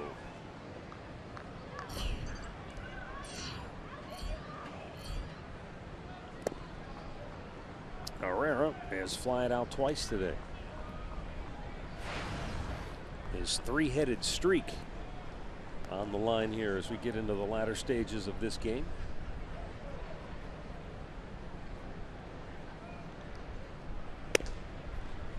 He's been on base safely in 21 straight. He's scored in 7 straight. He's got an 11-game hitting streak. Yeah.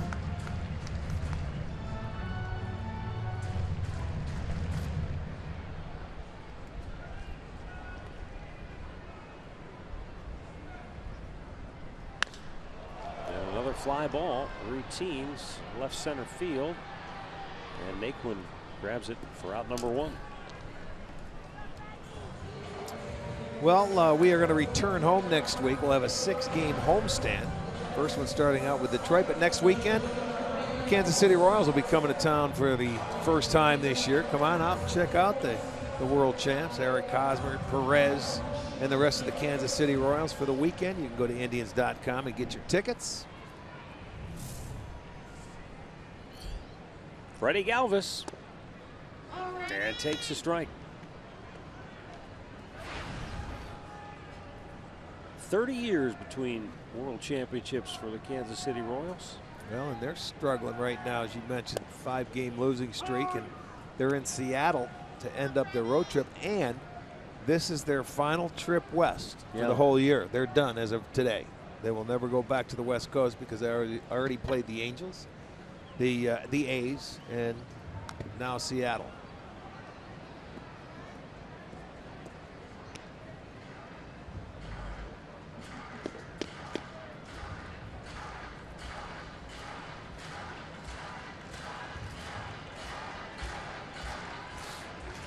Well, Detroit came back. They've tied up Minnesota 5-5. They're in the 6th at Target Field. Fouled off by Galvis.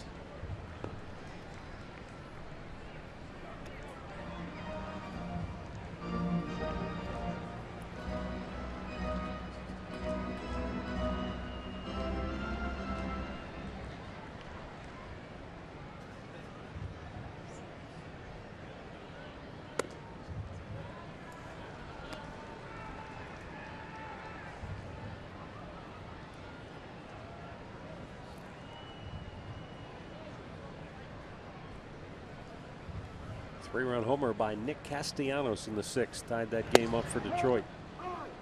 Strike 3 called, and Galvis is strikeout victim number 7 of Danny Salazar's here this afternoon. 2 down in the 6th. Well, you look at this one and you say, there's no way that's a strike. But guess what? He called it a strike. Well, it looked like it had the plate from that angle, more so than it did the other angle, that's for sure. Still looked a little high, but I'll tell you, it wasn't as bad looking at it from the high angle.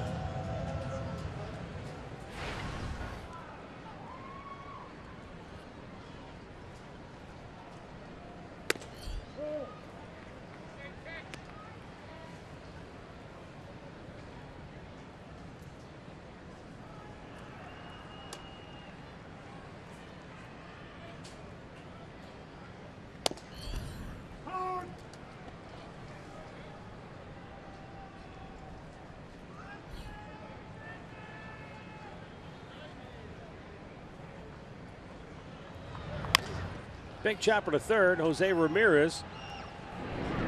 Perfect feed across the diamond, and the Phillies go 1-2-3. 6 in the books. Philadelphia 2, Cleveland nothing.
Baseball is brought to you by the Injury Lawyers at Elk & Elk, proud partner of the Cleveland Indians.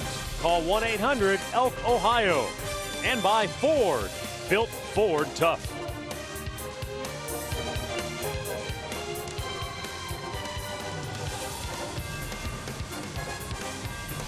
Back here in Philadelphia, the Cleveland Clinic call to the bullpen has been made by Philadelphia.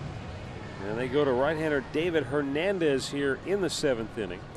In the process, they do the old double switch. Like and they've Andres done every game here. Blanco has come into the ball game. He goes into the pitcher spot. He'll bat 8th. And the pitcher goes into Maikel Franco's spot, who made the last out in the 6th inning. So David Hernandez takes over after Vincent Velasquez pitched 6 shutout innings here today. 2 hits. He did walk 4, struck out 6. But the Indians unable to take advantage of any of those free passes here today.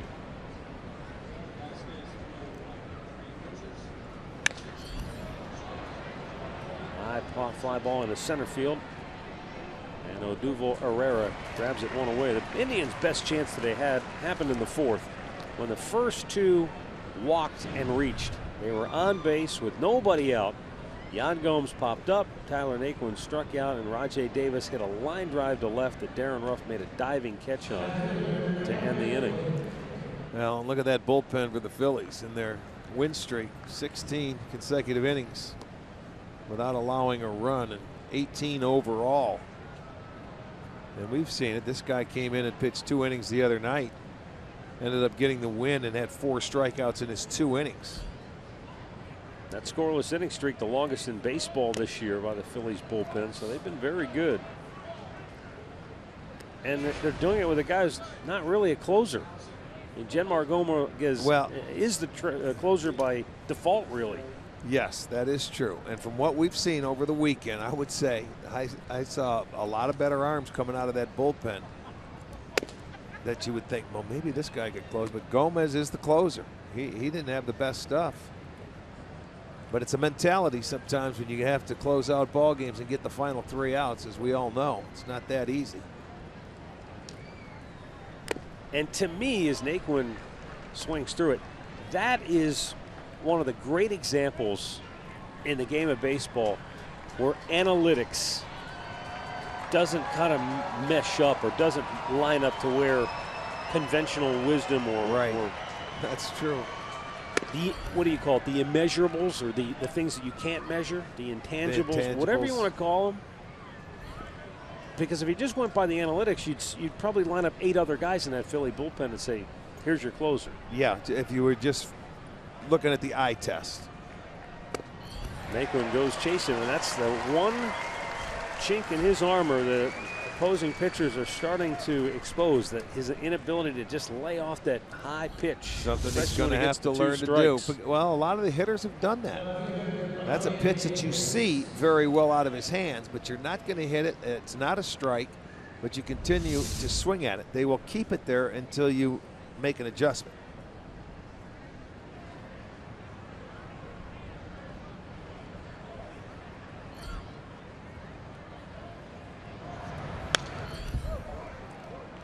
Here's a guy that really had the best chance the last time he was up. He caught a hanging slider, had a chance to get a base hit and get him on the board, and then Ruff made a nice catch on him to take a base hit away from him with 2 outs in that 4th inning that you were talking about. Rajai is getting his hacks in, though. I'll tell you one thing, getting his money's worth. He just hasn't been able to connect for a hit to this point in the game. 1 out of 8 in the series.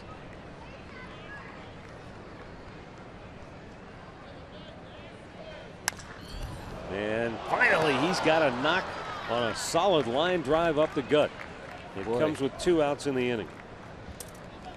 Yeah, that's 2 out of their 3 now, coming with 2 outs. And I'll tell you, Hernandez almost flagged this one down. It was hit right on the nose. He put a nice short swing on a line drive, and Hernandez goes up, and it just misses his glove going into right center field. So a 2-out single now. That'll give Chisenhall an opportunity. I see Bird is already in the on-deck circle.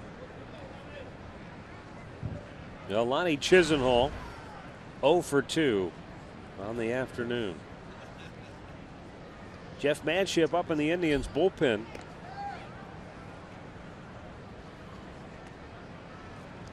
I didn't see where Danny was at pitch count wise. If Chisenhall doesn't keep the inning alive, I wonder if Danny would go back out to pitch the bottom half of this inning.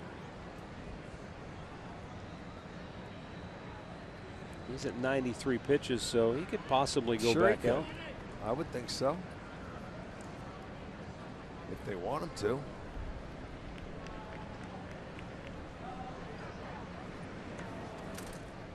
The Manship getting ready either way. David Hernandez with a good fastball. That's 0-1. Yeah, Salazar looks like he's staying hot.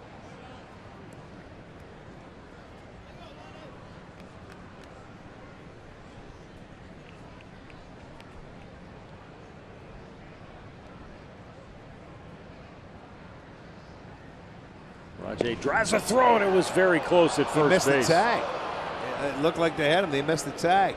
He tried to get his walking lead. He had a short lead, and then Hernandez was holding. Watch him edge off, and watch how Howard, I don't think, tagged him, did he? He gets to the back part of the base here.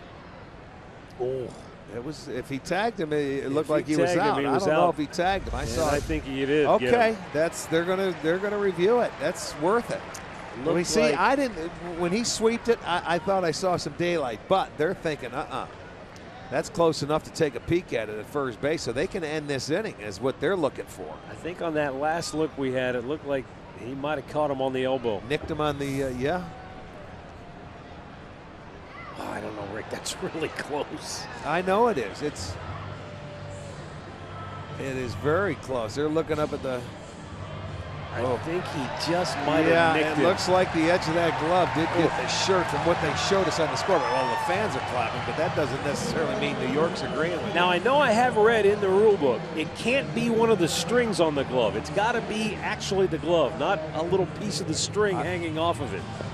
Well, I don't know if there's a string up there on the webbing. We'll see. I mean, that's how close that was. Isn't it funny how when they go into replay, all the players start talking to each other and they give their own overview of what happened and what they think. And even the guy that's tagged out or whoever's involved in the play, they've got their opinion. I think he's out. Unfortunately, I think that last angle, That's what we were looking at. It looked like like I said, if he tagged him, he was out. And we're going to find out here shortly, because they're getting ready to take the headsets off. He is out. So Davis picked off to end the top half of the 7th inning. We've reached the 7th inning stretch in Philadelphia, and the Indians are on the verge of being swept by the hometown Phils.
At first base,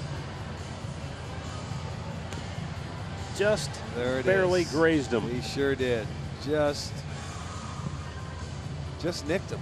But it was enough to overturn the call, and that was the third out. He was on first base.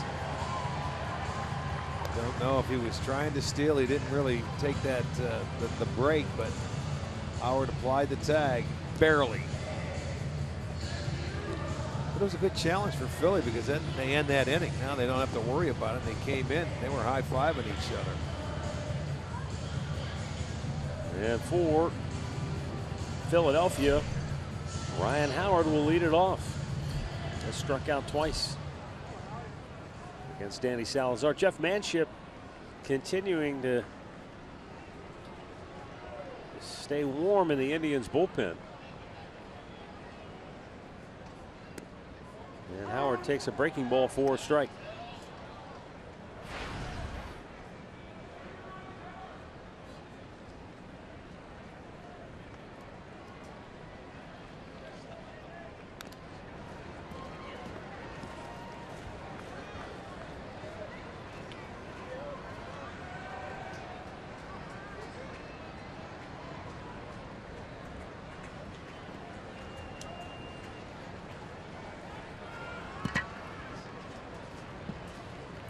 Now the 0-2 and missed outside.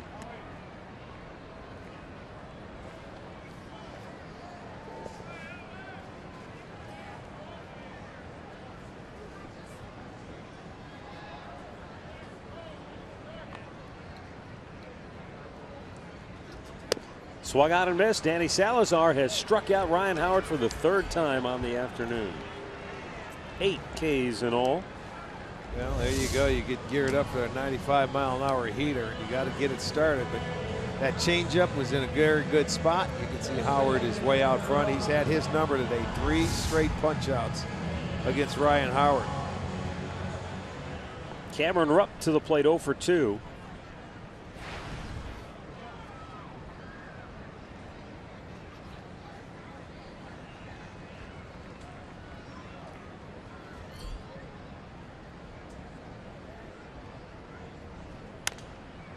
Out of play to the right.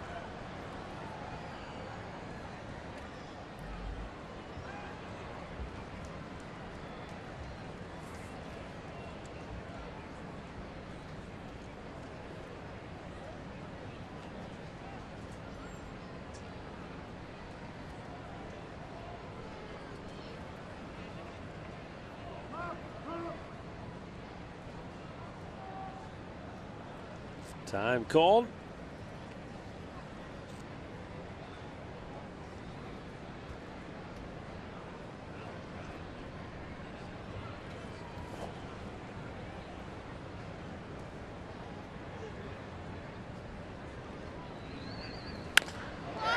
Drive, base hit into center field.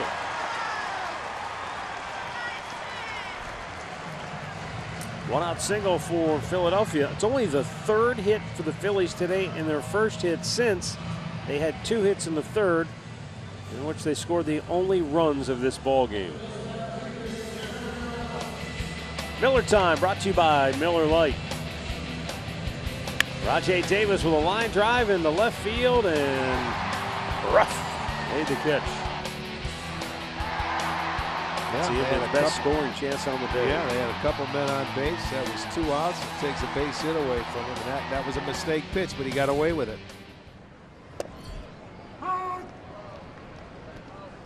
Well, as I said before, Philadelphia hasn't done much offensively to really write home about. But it's the timely hits, and here again today they only have 3 knocks, but somehow they've got 2 runs on the board, and the way they've been pitching, that's all they've needed. Well, this should be a 1-0 ball game because Salazar balked in the second run when he slipped off the mound and couldn't deliver the pitch, and that's how they got run number 2.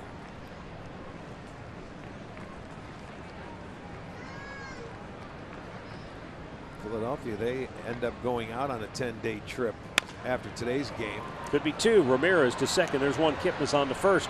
Double play ends the inning. 7 complete. It's the Phillies 2, the Indians nothing.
be reproduced or retransmitted in any form, and the accounts and descriptions of this game may not be disseminated without the express written consent of the Cleveland Indians.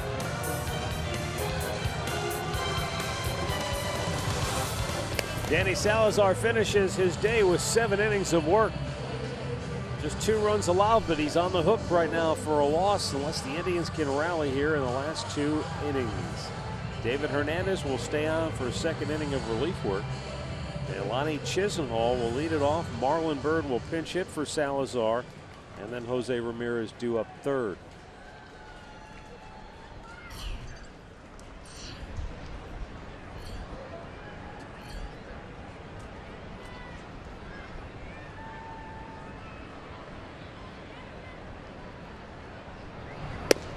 And that pitch outside, ball 1.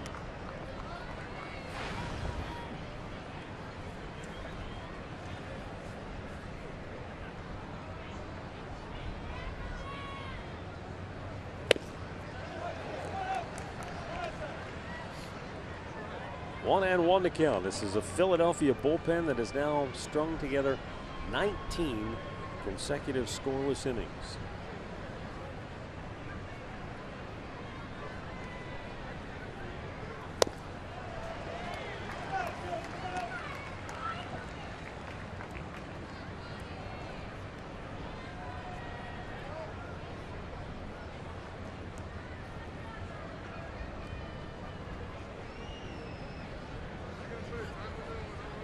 Degrees and rainy at game time. The rain has finally dissipated. It took a good 5, maybe 6 innings before it dried up.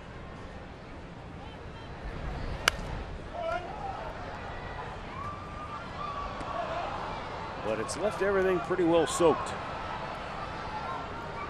Well, give the fans credit. They've been sitting here through it all with their slickers sitting on, their heads covered, trying to stay warm. In the dirt, 2-2.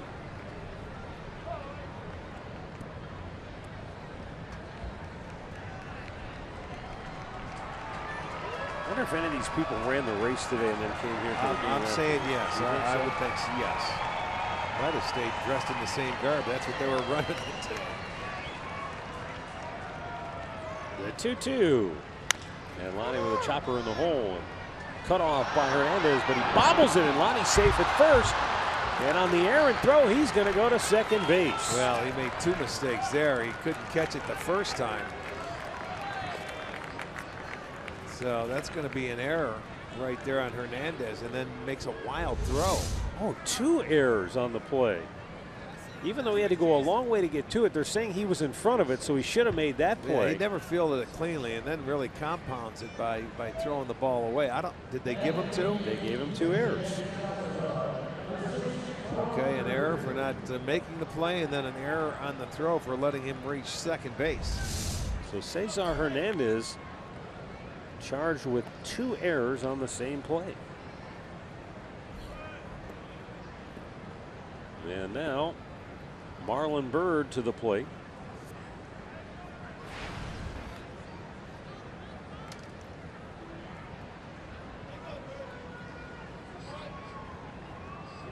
Byrd.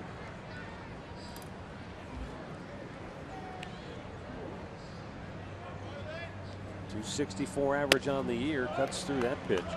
He's 0 for 2 as a pinch hitter. Marlon loves that first pitch. If it's something that he's looking for, if it's in the neighborhood, he likes it, he's getting after it. That one's just off the plate. Get a guy on base, and he seems to really elevate his intensity, his focus. He's gone 7 for 19 with a guy on base. Not necessarily in scoring position, but just on base in general.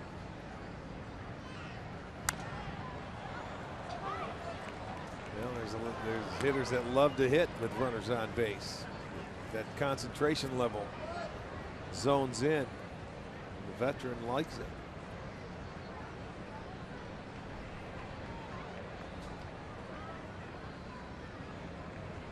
Well, Well, they gave him a start to the inning. We'll see if they can take advantage of it. Trying to do something that hasn't happened in a long time, and that's score on the bullpen of the Phillies. Down low. Yeah, Marlon Byrd works the count back to even at 2-2.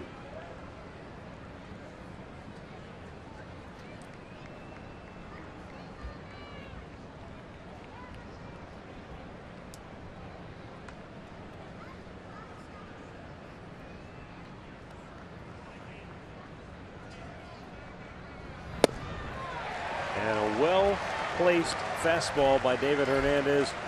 Down and away at the knees, outside corner. So tough to spoil if you're a hitter. And that's going to be the second strikeout for Hernandez, one down here in the inning. As we look back at our keys to the game, brought to you by Mazda. Indians unable to scratch out anything against the starter, Vincent Velasquez. That's a problem because this bullpen has been unscored upon in their last 19+ innings of work.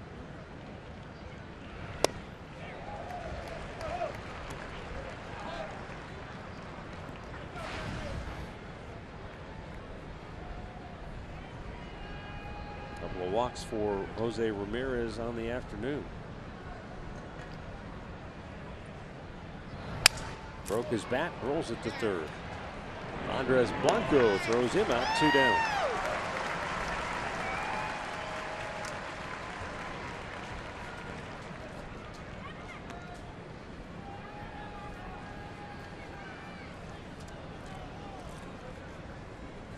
We'll give Jason Kipnis a chance to bat here with runner in scoring position and 2 down. Kip 0 for 3 here this afternoon. He has been the Indians' go-to guy in the series, though, when you consider that the Indians have scored 6 runs so far this weekend, and Kipnis has driven in 4 of them.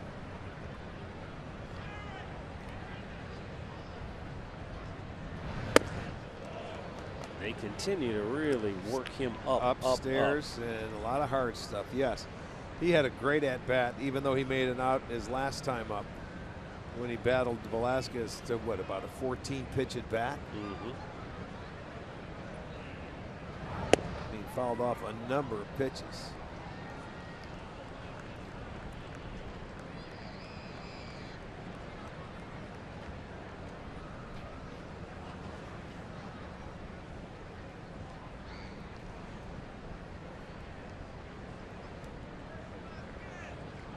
Philadelphia pitching staff came in #1 in the National League, 245 strikeouts.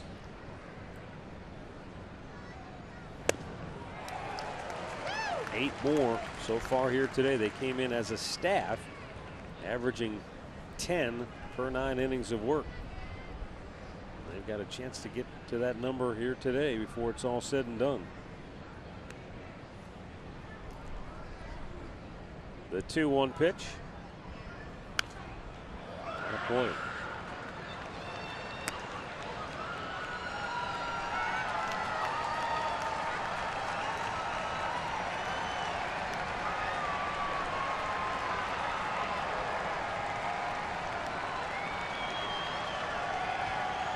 Runner at second, 2 down. Indians down 2 in the 8th. And the 2-2 pitch to Kipnis is hit in the air to left center. Ruff and Herrera converge. Ruff makes the catch. And the inning is over. Tribe can't take advantage of that opening error. And we'll head to the bottom of the 8th, 2-0.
Jeff Manship will come on to pitch here in the bottom of the 8th inning.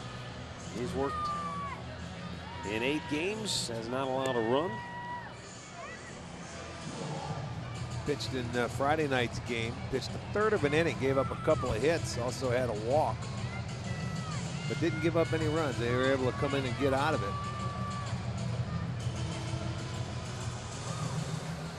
He's going to face Hernandez, Blanco, and Borges.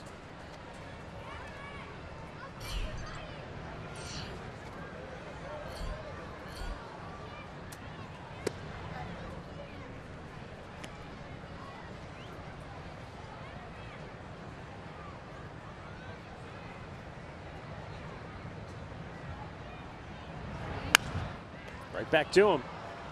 And Jeff will flip it to first. 1 away. Our Pat O'Brien play of the game in the 3rd inning. A very close pitch called ball 4, and the pitcher walks. Then Peter Borges wraps a base hit in a left field, and then with 2 outs, Freddie Galvis drives home the pitcher with the game's first run, and then a slip on the mound with a runner at 3rd, and on that balk, the 2nd run comes home, and that's been all the scoring today. That's a big bonus run right there, even though you look at it now, it was earlier in the game back in the 3rd inning. Because now you've got to get a base runner on to tie the game, as opposed to one guy could if it was a 1-0 ball game.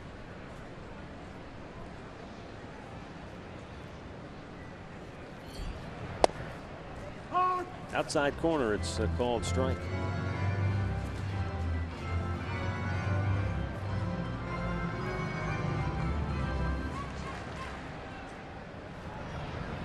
Andres Blanco drives one to deep right field. Chisenhall plays it off the wall. Blanco into second base, and he'll not stop there. The throw to 3rd, it is safe to call. It'll be a triple for Blanco. Chisenhall's throw overshot the initial cutoff man, Jason Kipnis. The trailer, Lindor, almost made a terrific play to get him. Yeah, you're right. It goes off the wall and it sort of hits and it short hops it. By the time he picks it up, overthrows Kipnis. So you have the trailer. That made it all the way to the infielder. He got it in as quickly as he could, but he just does get the hand in. You're going to get a look at it here. Wow, That's pretty close. yeah, we're too. behind the play. It's hard to tell, but there's no challenge. The infield's going to come in. You know, you wonder if you hit your cutoff man straight up, 2 good throws, you probably get him at 3rd, because he never kicked it into gear until he started around second base.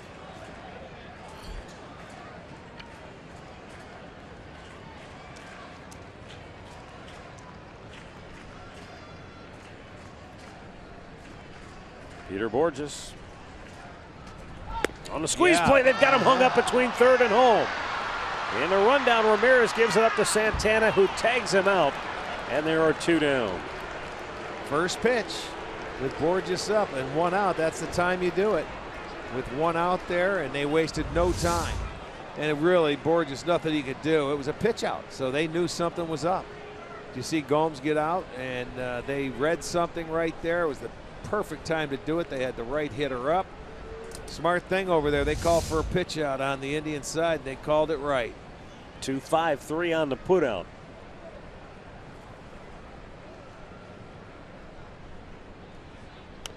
And a foul back.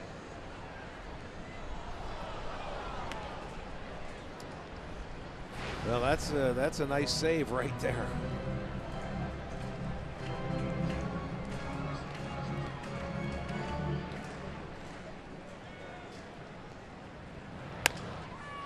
How about Lazy that? pop to shallow right. Lonnie Chisenhall makes the catch, and that will end the inning. We'll go to the 9th. Last chance for the Indians, down 2.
Santana and Yan Gomes if the Indians are to get on the board before the weekend comes to a close here this afternoon. And Hector Neris will come on and try to close it out.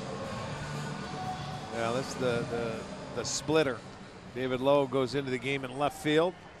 About that, you take out the guy that's already made the play of the game defensively. Yeah, well, probably Lowe runs a little bit better.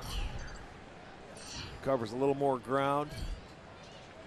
They've got a splitter, Mr. Split, going out to the mound, who has a bunch of punch outs, and it's tough to hit the ball in the air off this guy. Francisco Lindor looks, it's outside for ball one. He had 3 strikeouts the other night and an inning and a third.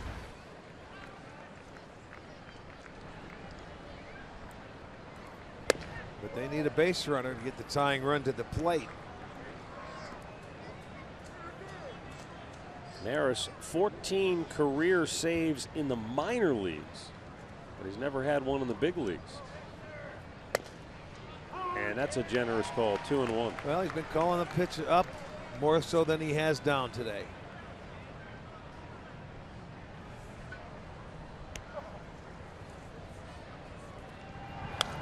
And fouled back by Lindor, 2-2.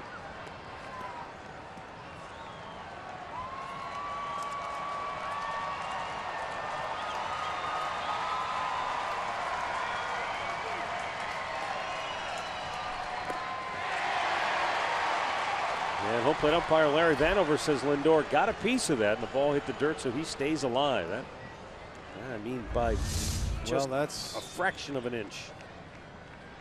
Well, it's hard to tell from the camera angle, but I'll tell you what, certainly take it.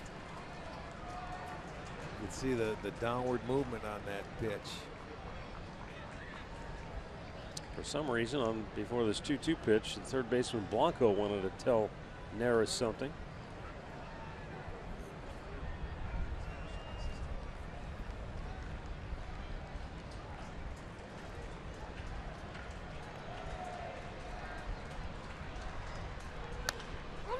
Pulled that foul just wide of the bag.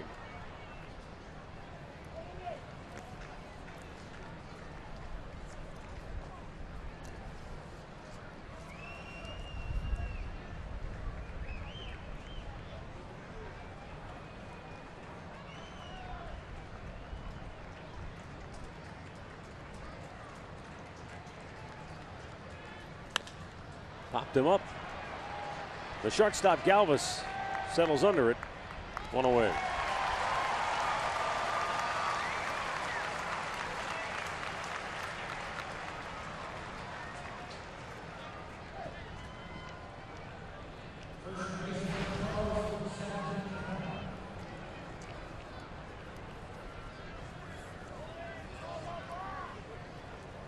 The Indians went into the series finale in Minneapolis of trying to avoid being swept. They did so by beating the Twins 6-5, and they've scored a total of 6 runs since that game.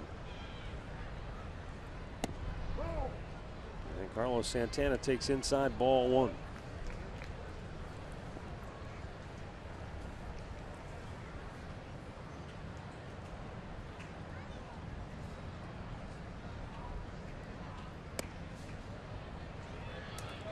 (2-0).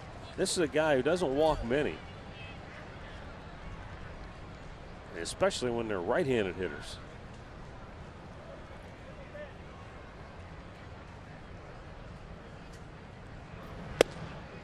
Bullseye, 2-1. Comes right back. He's got that good fastball and the splitter. That fastball 94-95, and he changes the eye level when he gets to that split.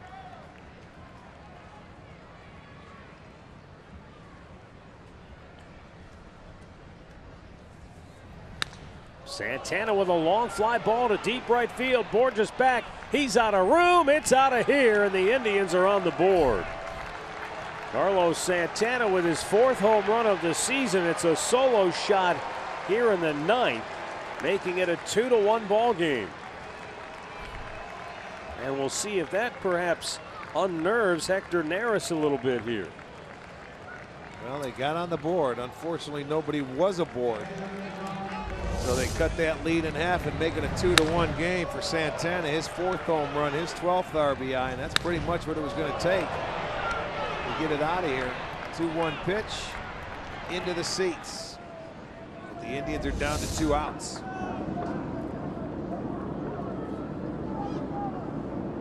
With 1 away, Yan Gomes will be the batter. He's 0 for 3 on the afternoon.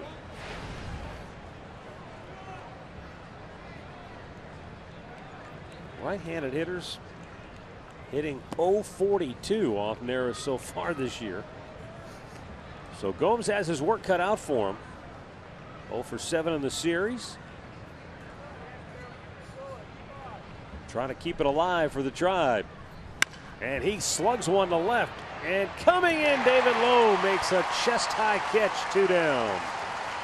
Lowe just into the ball game for defensive purposes here in the 9th, and well, Yan Gomes hit that one right on the screws. Well, they're playing deep. They're trying to keep anybody off second base, so his first move has to be in. But you're right, that ball stayed up. Look at Gomes. He's upset. Look, all you can do is get up there and hit it hard. You can't guide it. He smokes it, hit it right on the nose, but they track it down. That's how it's going for the Phillies. When you look at the difference in the game, it's the balk that gave them their 2nd run back in the 3rd inning. Well, with 2 down, the Indians' hopes rest on rookie Tyler Naquin's shoulders. He is 1 for 3 on the afternoon.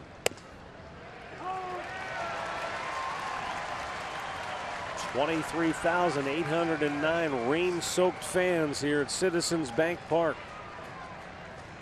on a chilly Sunday afternoon.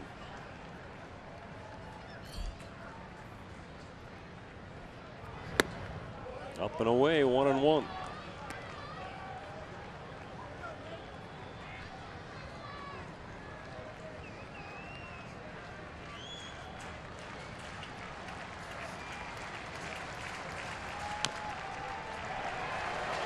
And now a 1-ball, 2-strike count. And Philly fans can feel it.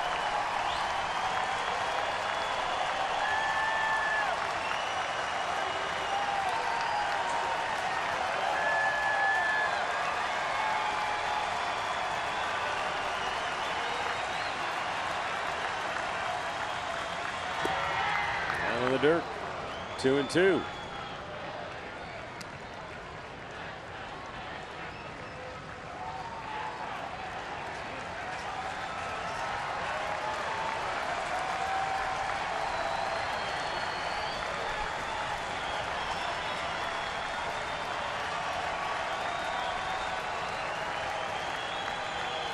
The pitch struck him out. Ball game over.